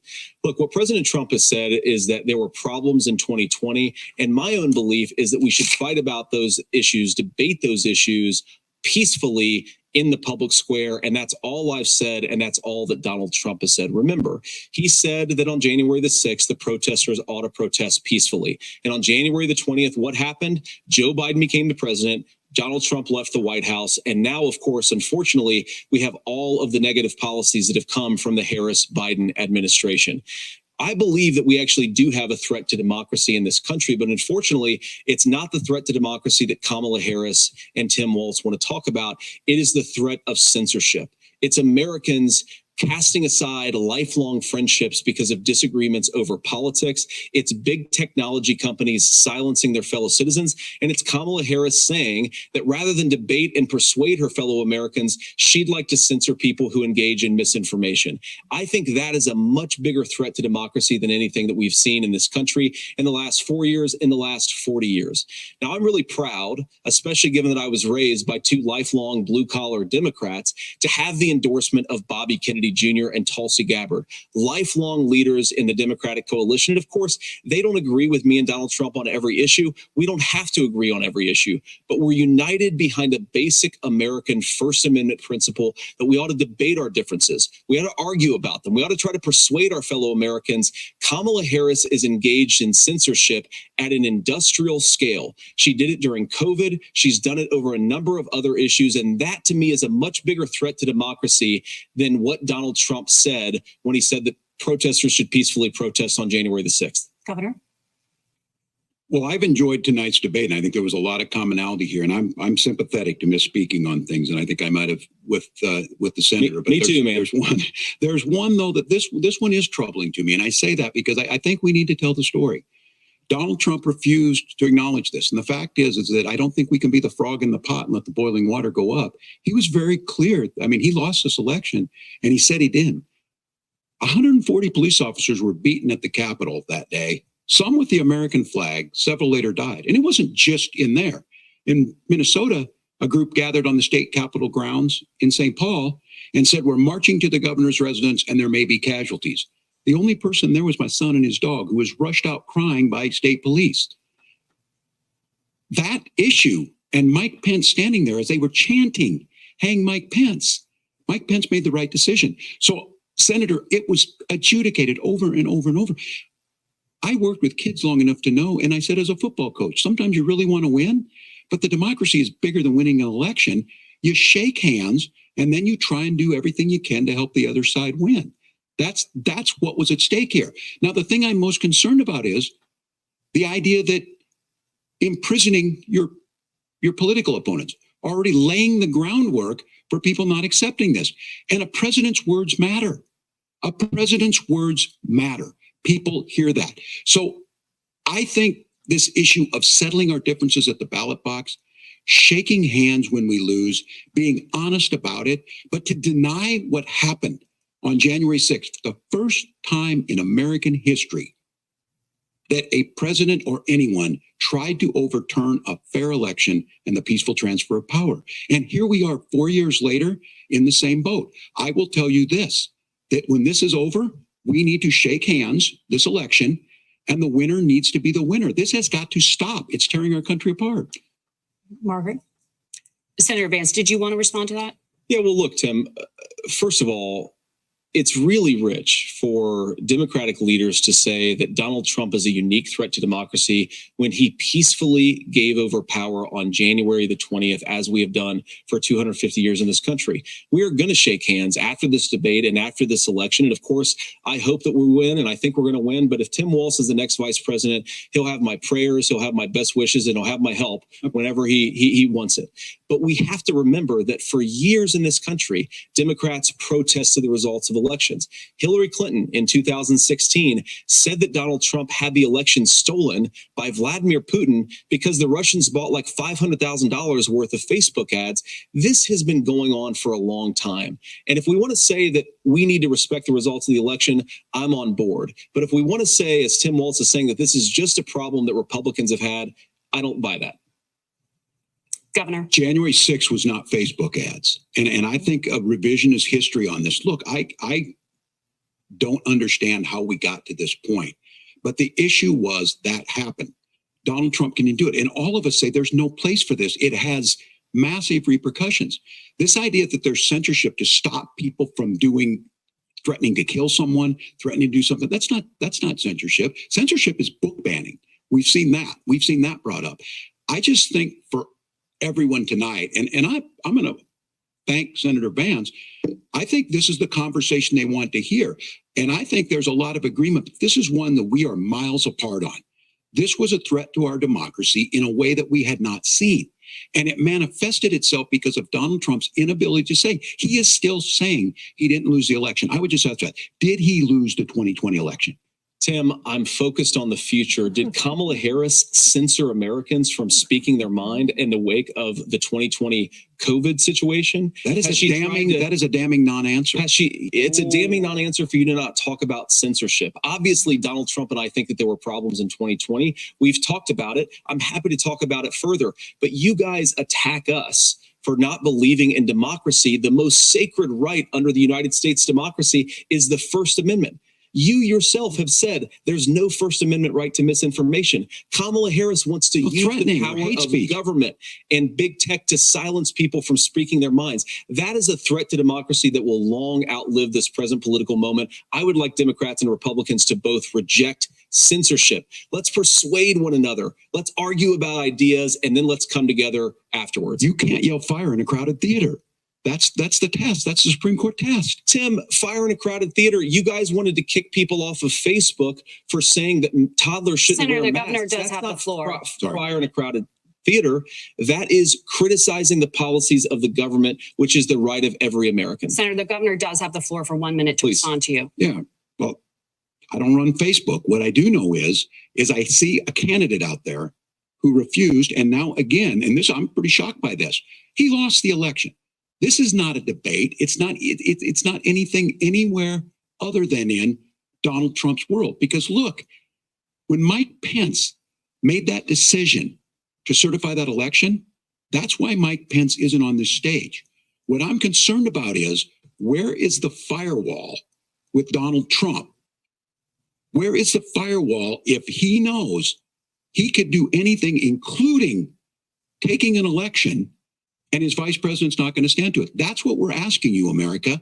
Will you stand up?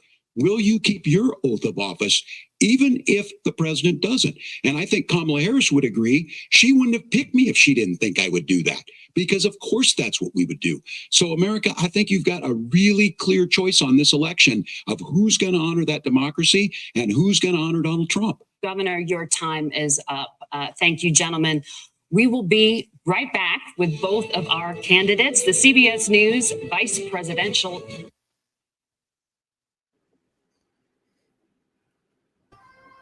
Comments. Who called that? Was that Aisha that said he needs to say the only reason you are here on this stage, Vance, is because my man tried to kill the last vice president he had. Aisha called You it. said it. Aisha called it. I think he was just saying to us, patience, grasshopper. I think it was just a matter of waiting, because I had a feeling these things were coming. We wanted it, like, say it now. But he seems to me to be extremely calculative in how and when he says things. So just at the end, perfect, because That he was has the no last room. thing. Yeah, this was perfect. Yeah. He's feeling more comfortable now. Yeah. Yeah, Well, I think it's because they got to his wheelhouse, actually governing, running a state, being in Congress, the purse strings. Remember, the purse strings. He was in Congress for 12 years. J.D. Vance has only been in the Senate for 2. Yeah. So he was there when he started going on the Obamacare thing. Remember,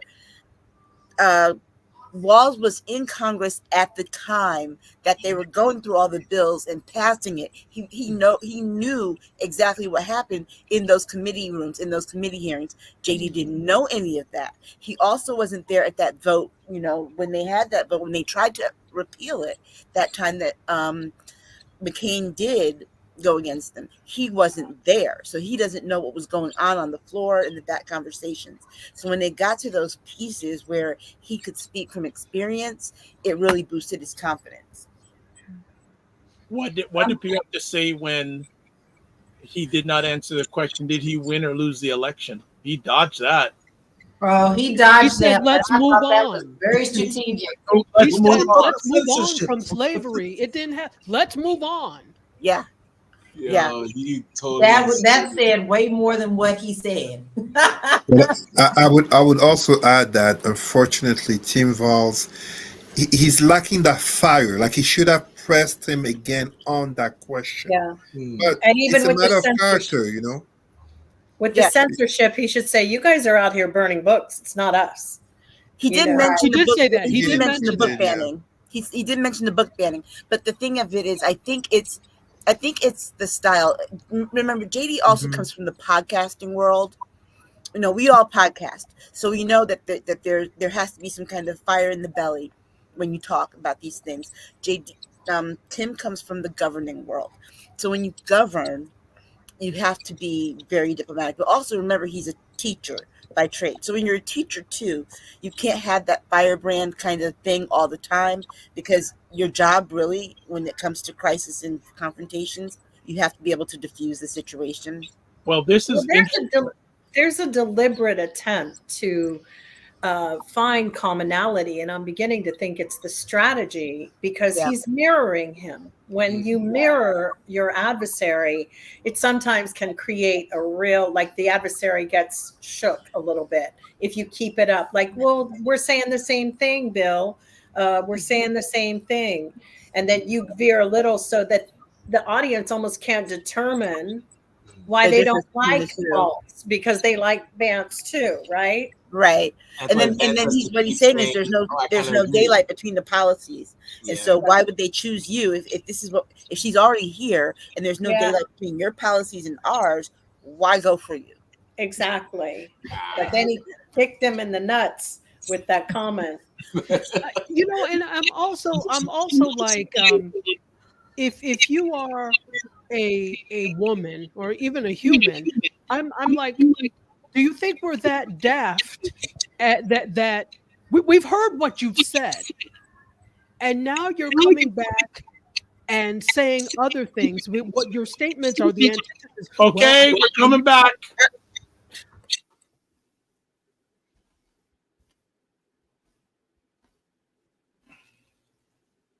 Senator Vance won the virtual coin toss and elected to go last. So Governor Walz, you are first. You have 2 minutes. Well, thank you, Senator Vance. Thank you to CBS News. And most importantly, thank you to all of you. If you're still up and the folks who miss Dancing with Our Stars, I appreciate it. But look, the support of the democracy matters. It matters that you're here. And I'm as surprised as anybody of this coalition that Kamala Harris has built, from Bernie Sanders to Dick Cheney to Taylor Swift, and a whole bunch of folks in between there. And they don't all agree on everything, but they are truly optimistic people. They believe in a positive future of this country, and one where our politics can be better than it is. And I have to tell you that that better than it is the sense of optimism that there can be an opportunity economy that works for everyone, not just to get by, but to get ahead. And the idea that freedom really means something, not the freedom of government to be in your bedroom or exam room, but the freedom for you to make choices about yourself. Now, look, we all know who Donald Trump is. He's told us, and as Maya Angelou said, believe him when he told you that. His first inaugural address talked about American carnage, and then he spent 4 years trying to maybe do that. Senator Vance tonight made it clear he will stand with Donald Trump's agenda. He will continue to push down that road. Excuse me. Kamala Harris gives us a different option. Now, I'll have to tell you, I'm going to be careful about the quotes, but there's one that Senator Vance said that does resonate with me. He said, Donald Trump makes the people I care about afraid. A lot of America feels that way. We don't need to be afraid. Franklin Roosevelt was right. All we have to fear is fear itself. Kamala Harris is bringing us a new way forward. She's bringing us a politics of joy. She's bringing real solutions for the middle class, and she's centering you at the heart of that. All the while asking everyone, join this movement, make your voices heard. Let's look for a new day where everybody gets that opportunity and everybody gets a chance to thrive. I humbly ask for your vote on November 5th for Kamala Harris. Governor Walz, thank you. Senator Vance, your closing statement. Well, I want to thank Governor Walz, you folks at CBS, and of course the American people for tuning in this evening. And one of the issues we didn't talk about was energy. And I remember when I was being raised by my grandmother, when she didn't have enough money to turn on the heat some nights because Ohio gets pretty cold at night and because money was often very tight. And I believe, as a person who wants to be your next vice president, that we are a rich and prosperous enough country where every American, whether they're rich or poor, ought to be able to turn on their heat in the middle of a cold winter night. That's gotten more difficult thanks to Kamala Harris's energy policies. I believe that whether you're rich or poor, you ought to be able to afford a nice meal for your family. That's gotten harder because of Kamala Harris's policies. I believe that whether you're rich or poor, you ought to be able to afford to buy a house. You ought to be able to live in safe neighborhoods. You ought to not have your communities flooded with fentanyl. And that too has gotten harder with Kamala because of Kamala Harris's policies. Now, I've been in politics long enough to do what Kamala Harris does when she stands before the American people and says that on day one, she's going to work on all these challenges I just listed. She's been the vice president for 3.5 years. Day one was 1,400 days ago, and her policies have made these problems worse. Now, I believe that we have the most beautiful country in the world. I meet people on the campaign trail who can't afford food, but have the grace and generosity to ask me how I'm doing and to tell me they're praying for my family. What that has taught me is that we have the greatest country, the most beautiful country, the most incredible people anywhere in the world. But they're not going to be able to achieve their full dreams with the broken leadership that we have in Washington. They're not going to be able to live their American dream if we do the same thing that we've been doing for the last 3.5 years. We need change. We need a new direction. We need a president who has already done this once before and did it well. Please vote for Donald Trump. And whether you vote for me or vote for Tim Walz, I just want to say, I'm so proud to be doing this and I'm rooting for you. God bless you and good night. Senator Vance, thank you. And thank you both for participating in the only vice presidential debate of this election cycle. I'm Margaret Brennan. And I'm Nora O'Donnell. And a reminder, there are just 35 days until Election Day. All right. Let me just see if they shake hands. Oh, they do shake hands. All right. Little elbow touches. Oh, the love fest. But I noticed Vance immediately went, and see, I think that's a counteraction to what happened with Harris and Trump, because everybody knows Trump did not want to shake her hand, and matter of fact, he actually retracted a little bit. So I think this is his counteracting point to try to neutralize that what happened before. Can I? Okay, well, can they're the wives, and yeah. They can't. Vance is not reading the playbook of Donald Trump. There's at least 2 specific things that Vance has gone against his boss that I heard. One, that he would accept the election loss, and that he would not say the 2020 election was stolen, and that he actually believes women have the right to choose an abortion when they're in a bad situation. Yeah. His boss, I feel, because now when they ask Trump that, I can guarantee he's gonna be like, well, me and Vance haven't talked about that like he did in the last time. Oh, we haven't really sorted that out, because Vance contradicted the playbook that Trump had set, shaking the hands of CBS, thanking them. That's taking away all of their attack of the media and it's 3-on-1. So I'm very curious the conversation those two are gonna have. Because There's a quick question. Go ahead. Doesn't think about it. Doesn't Shady Vance, as I like to call him, doesn't he remind you of that privileged white guy in high school or university who literally gets away with saying any bullshit that seems to fit the moment and he gets praised for it? Meanwhile, the minority students, especially, and the women who were part of the team project, they know he's lying. They know he's bullshitting. Oh yeah, you mean those like the typical Yaleys, like Yeah. 7 minutes away from me. Yeah. So absolutely. Here's the thing. Let's not put Ivy Leagues on a pedestal they don't need to be on. Aisha, I know you could agree with me. I think Yaleys don't even know when to cross the street. No, they don't. They will cross at the red light, at the green light. Exactly. I mean, and that's Ivy Leagues in general. That doesn't mean there are not some brilliant people there. I almost hit one today. they have not. As a professor, and Aisha as a professor, we know they're not all they're cracked up to be. So let's not put them on a pedestal they don't deserve to be on. I agree 100%. Forget that. Howard, anyway. And so there were some interesting things that came in. If I could, I just wanted to kind of look at these things.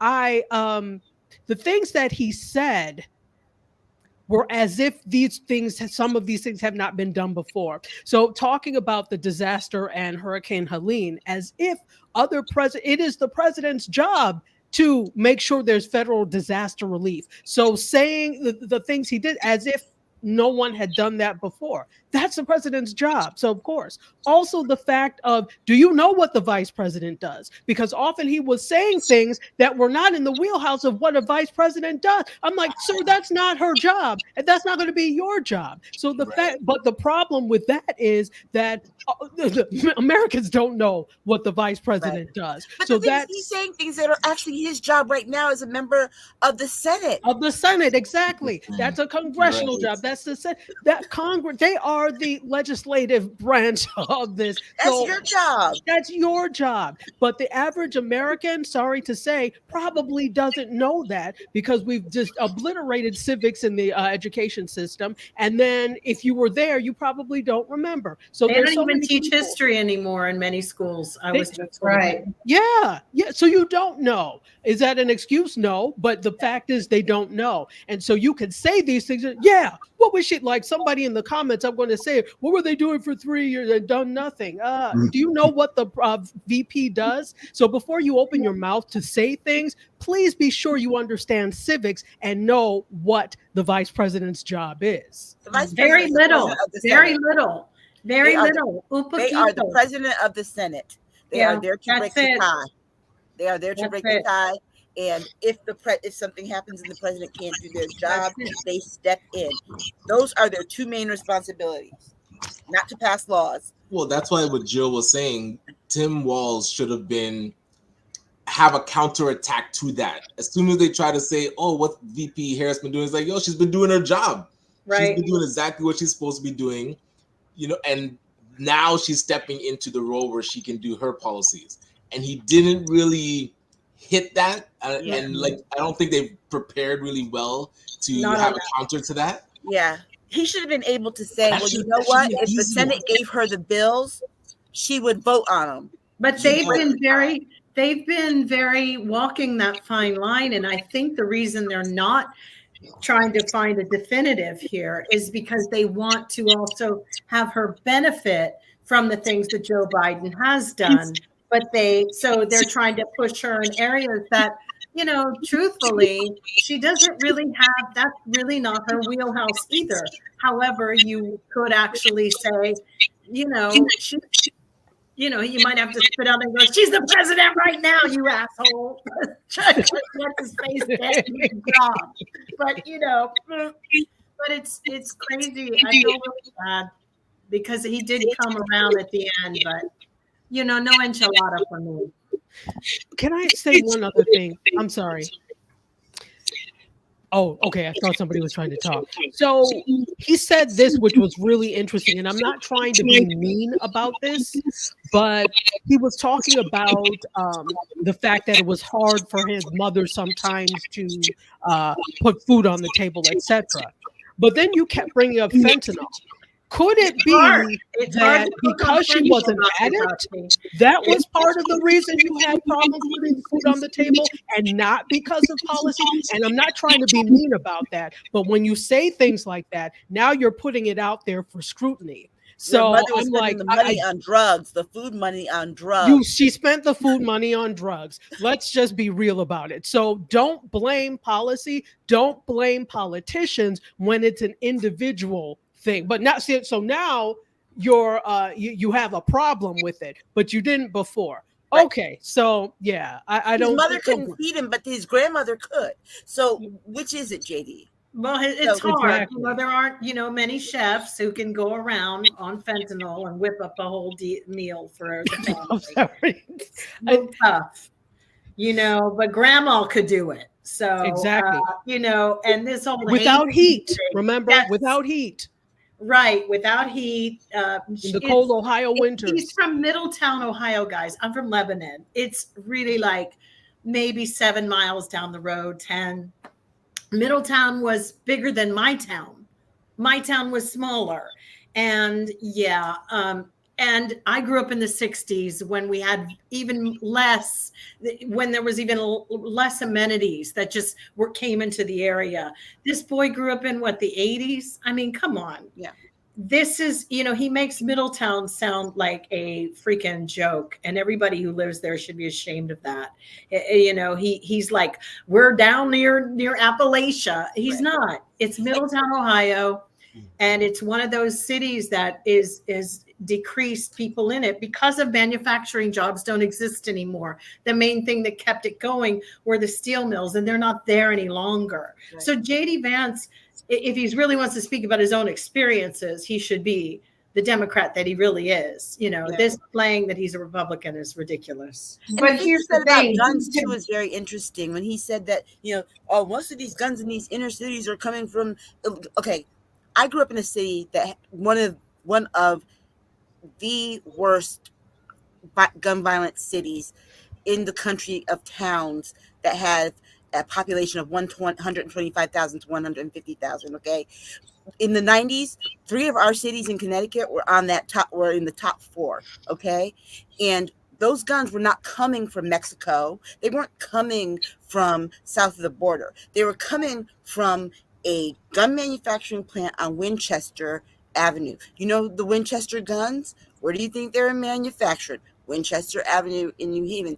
You know where that gun manufacturer went after Sandy Hook, after they banned assault weapons here? They went to South Carolina. And you know who was the person who was trying to coax them to come to South Carolina for their jobs? Nikki Haley. Okay, so let's be very, very clear. These But guns, it's not just that anymore.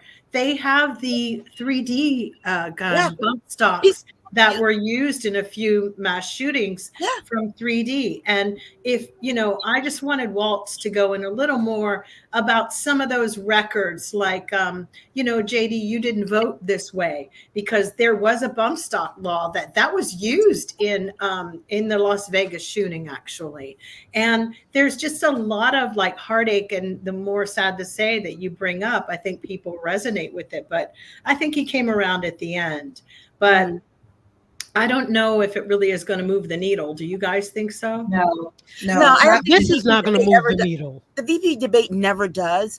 And Lawrence O'Donnell was talking in the pre-show before we even got on. He was saying how, let's be very clear, the vice presidential debate, the presidential debate in the first place was a TV creation. They didn't even have the first one until 1960. Presidential candidates never debated prior to 1960. The first vice presidential debate was held in 1976. Okay, and so and it was really just a TV media thing. So is it going to move anything? I don't think it is. I think at this point, people are already certain about who they're going to vote for. There are no undecided people in terms of who they want to vote for. The undecided piece is whether or not they're going to get up off their couches and go to vote versus staying at home. That's the part they're undecided about, not the who. It's the whether or not to vote. And remember, one of the largest voting blocks are the people who do not show up to vote. I'm very curious to see the infighting that is going to be happening between Vance and I have it written right. It's in the script. They're eating the dogs. They're eating the cats. Vance forgot to say his line. Don't forget he doubled down, y'all. He doubled down on a whole nother community. So he avoided that tonight at all costs. Well, I think that Waltz really dropped the ball on that.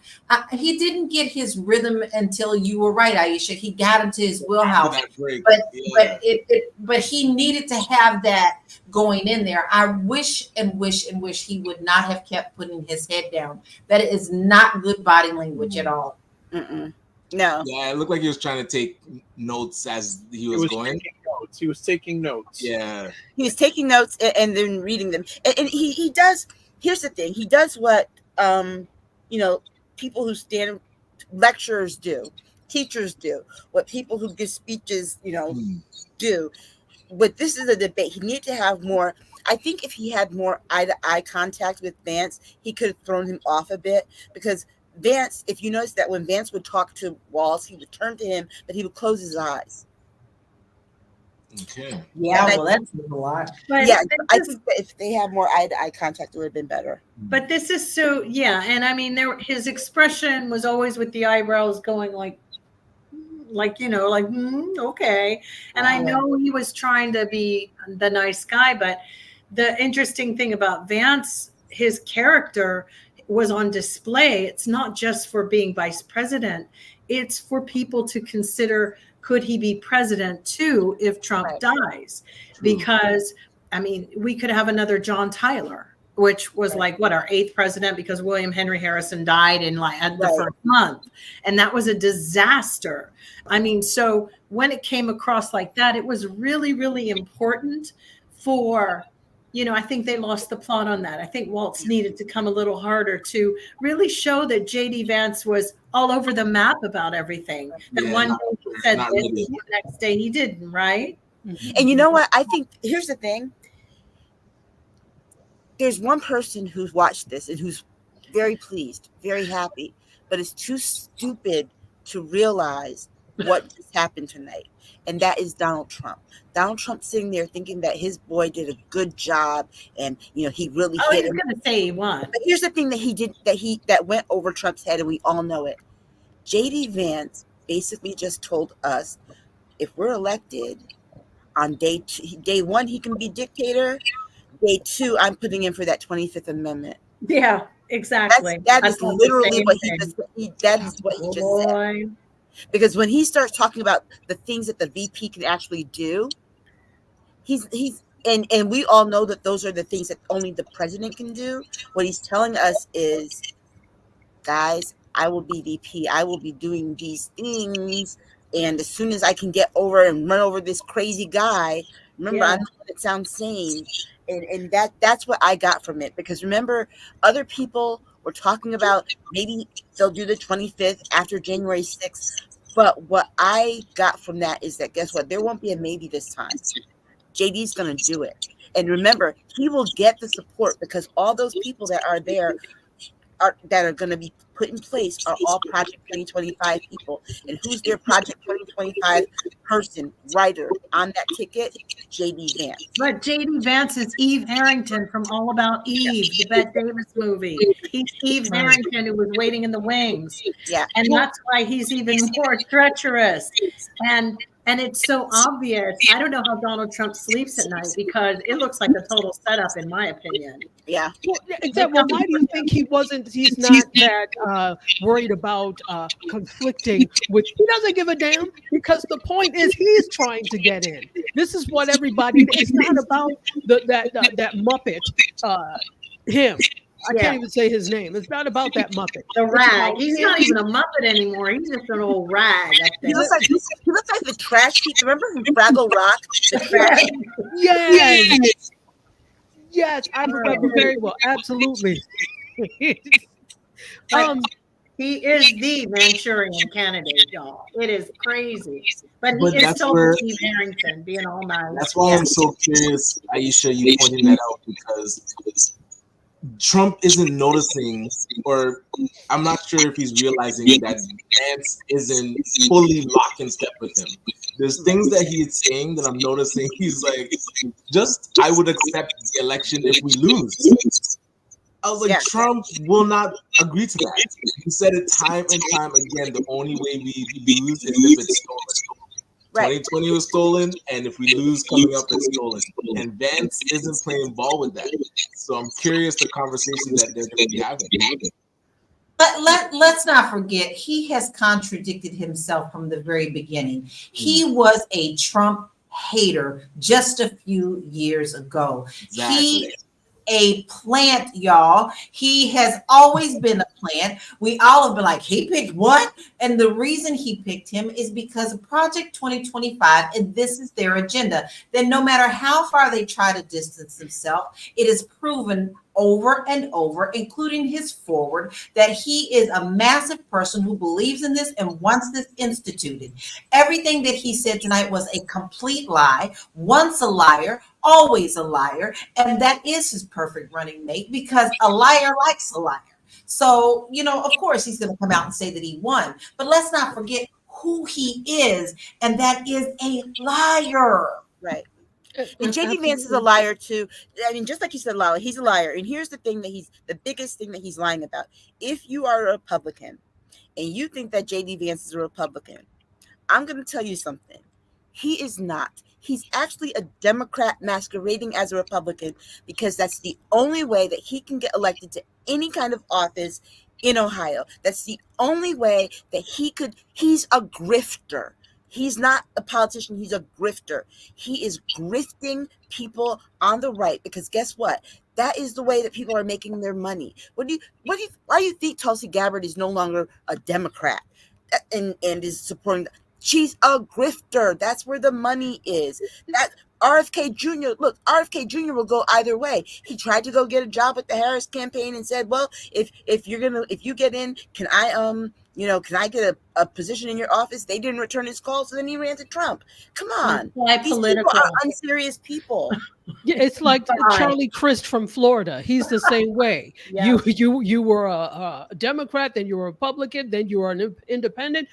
Who are you? And what you just want to be in power? That's the thing. Those are very dangerous people. Got to go. It's even like these bloggers. If they are right wingers, they're getting more. Candace and all of them, they're getting more attention by being right wing Black people, which is really crazy. But they make money. I know this being in Connecticut, Candace Owens was a Democrat. She worked for the NAACP.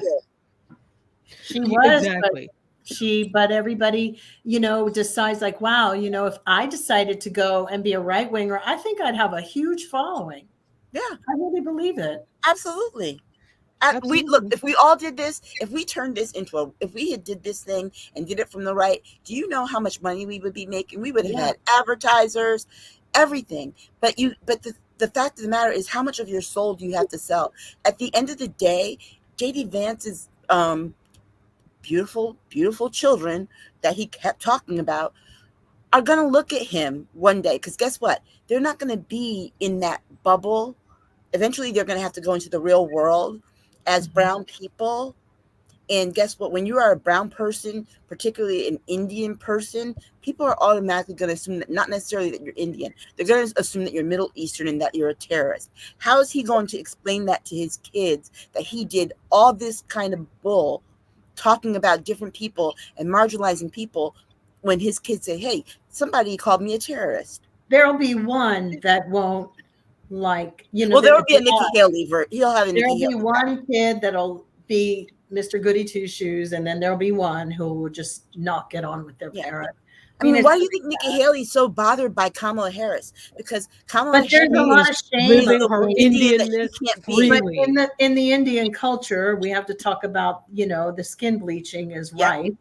And there are issues about trying to assimilate, sadly, and hiding their Hindu faith, which is crazy to me. Right. But if he had a bindi on at a wedding, it's like, dude, like you had a Hindu ceremony. Yeah. I mean, but he's a shifty one. He looked at the camera tonight at one time. There was one point where he turned his eyes, and the way he looked at it, he actually scared me. He looked very smug when he did it. He looked at the camera and was like dark. There was like a big dark energy, just the way he turned and then looked. And that was his dark. eyes are a portal. Don't look into them. I don't know. He's the one in trouble. He's the one to watch out for. So I wanted to go back really quickly to the actual debate. And I too agree that I felt like Walz could have hit a little bit harder. But as a debater, I'm looking at the rules of debate, and what we've seen in presidential debates, vice presidential, that's really not debate, right? So they're calling it debate, but that's not what it is. So writing, I do that too. When I come up with something, because I want to make sure I hit on everything. That's what, if you've ever been on a debate team or whatever, that's what happens. And so I don't take that as a weakness. I take it as somebody who's actually following the rules of what debate is supposed to be. And everybody else is not doing it. But it's a raw start now. Have you guys seen the most recent debates they're doing and the speed, how fast they're talking so fast you don't even know what they're saying? Yeah. It's about trying to get the other person rather than trying to all this cramming it in. And it's not even this anymore. This is archaic because the real debates now are like Twister. Well, remember, debates are supposed to be about intellectually stimulating conversation, a view on issues. But what we're seeing now with how people are debating, it's about getting clapbacks in. It's about getting sound bites in. It's about getting that 20-second clip that you can post in on TikTok to play over and over and Well, over and we over need the again. dozens. Everybody likes the Yeah. dozens. That's what they need to be doing. I wrote this article, Teddy, that I published about performing normality and how we are making very unserious people serious and acting like this is normal. Yeah. That being unserious is normal. And this is the problem. You sat here tonight and you watched two people, one who really does know the issues, knows the policies, knows how to work in the confines of government. Another person who's a podcaster who only got to the Senate because he wrote a fictional book about his growing up and did some podcasting, but worked for this you know uh trader guy, and is being backed by someone with a lot of money. Okay. And we're supposed to take him as a serious vice presidential candidate. Okay. Someone who only has 2 years. 2 years. He's talking about who's unqualified. And Donald Trump sat there. Kamala Harris isn't qualified. That whole ticket has two unqualified people, two people who never ran a damn thing. Okay, and they expect people to want them to run the country. This is unserious. The fact that they're even allowed to run and people are taking them seriously, we have a serious problem because this isn't normal. Cesar, you want to say something? Well, I was going to say, just to go back to the point about the debate, technically this was a good debate, but as I wrote earlier, Trump got us used to the theatrics and the circus. So in today's comparison in 2024, it looked lame, it looked boring, but it wasn't. Before 2016, this is what you would expect of such a debate. But then, as Sister Aisha said so well, these are two individuals, Trump and Vance, who technically are not qualified, but they play on populism. They lie fittingly for the base. As JD Vance says, they make up stories. And as Trump does all the time, deny and delay. That's what he does. That's why in court he delays, in front of the cameras he lies and he denies. So I always talk about the dumbing down of America for the last 40 years, since the 80s, and I always use this one TV show to best illustrate it: The Simpsons. Someone like Homer Simpson should not work in a nuclear plant. And conveniently, they live in Springfield. But imagine real life Homer Simpson working at a nuclear plant. That's basically what we're having with Trump. And Vance is not dumb. He's an opportunist. I remember there was an article or maybe a meme. Yes, it was one of those short video. I don't remember how they're called on the internet, about a white guy who made a video. But someone should remind JD Vance that his kids are biracial and Indian, aka very much what most of MAGA people actually hate. Just like, remember when they had the RNC and his wife came on stage and they made sure, Dr. Val, remember when I said they made sure to write practicing Hindu? that was like, they made sure to, like, I was like, how those, and I've heard other female journalists ask the question, how is she married to such a man? Well, he's lying. These comments about Trump are just from a few years ago, and Washington Post talking about 2020. The man is an opportunist. He's like, Trump is more authentic than him, or more genuine, because Trump has decades of racism. So JD Vance, like, but it's a reflection of the dumbing down of America and the states of politics, not just in America, but really in the whole Western world. We have our own situation in Canada where the leader of the Conservative Party, Pierre Poilievre, will go shake hands with the Freedom Truckers. But if he was the one in power, of course he wouldn't put up with that. But it's politics, it's populism, and at the end of the day, they do not care about people who look like us on the screen. Even when they talk about the abortion debate, it's all about white supremacy and maintaining the position of power. And as such, they lie, they manipulate, they do voter suppression, etc. They prevent the education, the actual education of history, just as of EDI, etc., etc. So that's we're 2024, but just wait, 28, 2032, 2036. That's when we will really see, because yeah. All right. Want to go around. Dr. Tachi, who won the debate, or was it neutral? Honestly, I think it was neutral. I don't think there was a clear winner. Some people may say, but yeah, I honestly think it was neutral. There were some points and hits on both sides. So in my opinion, it was neutral because this was a reality show. Aisha. I don't think there was a winner either. Like I said, I don't think it's going to move the needle for anyone. It was just something to do on a Tuesday. Lala. Unmute yourself. Laughing, Aisha, but I do something to do on a Tuesday night. Nobody won this. This was nobody's made any decisions off of this tonight. This is just their opportunity to get in front of the people and do what they do.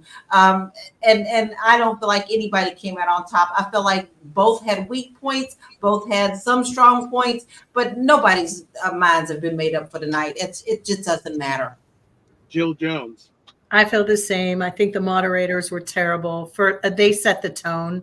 Their vibe was just so blah and boring, and it was just it just had Karen vibes. I just didn't like them. They weren't diverse in their questions, and they also did not fact check.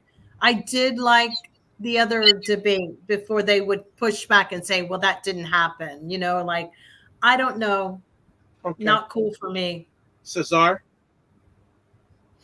I agree with everything the lady said. It's I'm gonna come up with a term, like they say false positive. This is false neutrality. False because it was neutral, nobody won, but it was false. AKA you could have gone to movies or watch Dancing with the Stars or whatever was on, and watching or not this debate would not have changed your opinions. They really spoke to the base, and I think it was Aisha who said it earlier. There are no undecided people. The real question is the percentage of people who will go vote or not go vote. That is a true question. And very good point regarding the host, the moderators, that they lack the fire, and the terrible, terrible thing America has to learn. You can't do a debate without fact checking, because there is really that Trump movement, Republican movement. I'm not saying Democrats don't lie. Right. I'm saying Republicans / Trumplicans lie that much more, and that much more, obviously. Ryan Knight? So it's curious to me, and when you think about who won or lost, it's when you retreat now back to your camp, and what is going to be that internal conversation. So if I'm Harris and Tim Walz comes back, I don't feel like he said anything that I'm going to have to go out and defend and try to spin and fix. When Vance retreats to Trump's camp, people are now going to press Trump about what Vance said. Good point. Yo, your boy is going to accept the election results. What do you say? Your boy says, hey, women in distressful situations are okay to get abortions. What do you say to that? Your boy said he's going to shake hands after the election if we lose. Those are things that now people should be asking Trump and making him defend what his guy said. And I don't feel, if I was Trump, I wouldn't feel good about Vance's performance, because a lot of the things he said, I won't say a lot, but there were too many things he said that contradicted what Trump has laid out as the blueprint. So I would say Vance didn't stick to the playbook, and that's going to cause problems for Trump. He's very good at spinning, so it's not like it's going to affect a big thing, but it's going to cause a conversation that I wouldn't want to have if I'm the lead on the ticket. I got to say, to Ryan's point, I think that's the one that is something that we do have to. That's one thing I can say about this is that when they go back at the end of the day, news media won't have any questions for Kamala Harris about what Walz said on any of the things. They might ask about the Tiananmen Square thing. They're going to that he misspoke, but that's about it. But when they go back to Trump, hey, wait a second. Vance said this. Vance said this. Vance said this. Vance said this. So the peppering of the questions, but we have to hope that our media is strong and conscious enough to actually ask him the questions. They haven't been asking him the right questions. Exactly. Okay, really quick. Go ahead, Dr. Tachi. Yeah, really quick. Somebody did win. What network was this on? CBS? Mm-hmm. Right. They got advertising, so they won. Yeah. Really quick, roundtable quick. Dr. Tachi, who's winning the election? Who's winning the election? Yes. Harris. Aisha. Harris. Lala. Harris. Jill Jones. Harrison Waltz. Cesar. I'm saying Harrison Walz, but really close because of cheating of the Republicans. Yeah. Mm-hmm. Ryan. The steady drumbeat of Trump's base is going to win this. I feel the Harris momentum is starting to plateau, and unfortunately, it was a tall order to ask that momentum to keep up. So I'm thinking Trump will pull it out. Unfortunately, because it's his base is locked in solid. Like, we have to really hype up people around Harris and keep it up to get them out. Well, there's a film coming out called The Apprentice in 2 weeks. I hear it's incredible, and it is going to not be really it is going to do some damage to Donald The Trump. October surprise. Yeah, it is. And I do know this. Friends have seen it and said Early voting has already started, so that Yeah. benefits Harris. All right. I would like to thank Dr. Tachi, Aisha, Lala, Jill Jones, Cesar, Ryan. Great to have you back, Jill Jones. As always, Thank I you. want to give you manage your All time, right. manage your energy, and give yourselves grace. All right, we're gonna get everybody off. Thanks. Take care. Take care. All right. I got it myself to the stage. All right. Bye, Lala. All right. Thank you, everyone who checked this out. As always, subscribe to the Dr. Vibe Show on YouTube and hit the notification button. More subscribers, please and thank you. Follow the Dr. Vibe Show on Facebook, LinkedIn, and Instagram, and follow each one of these individuals. Please do that. If you want to advertise your business, product, or service on any of the platforms that I'm on, please email me, dr.vibe at the drvibeshow.com. And you can catch me, the drvibeshow.com website, YouTube, Facebook and LinkedIn, The Dr. Vibe Show, Instagram at the drvibeshow.com, X/Twitter at drvibeshow, and email dr.vibe at the drvibeshow.com. As always, I want to finish off with this. As always, live your life as a dream. If you can dream it, you can make it. Sometimes you have to get small to get stronger. Block assumptions, and then aim bigger, aim better, aim higher, aim wider. Love, faith, and respect. And remember, don't just manage your time, manage your energy, and remember to give yourself grace. God bless, peace, well, keep the faith, and walk good.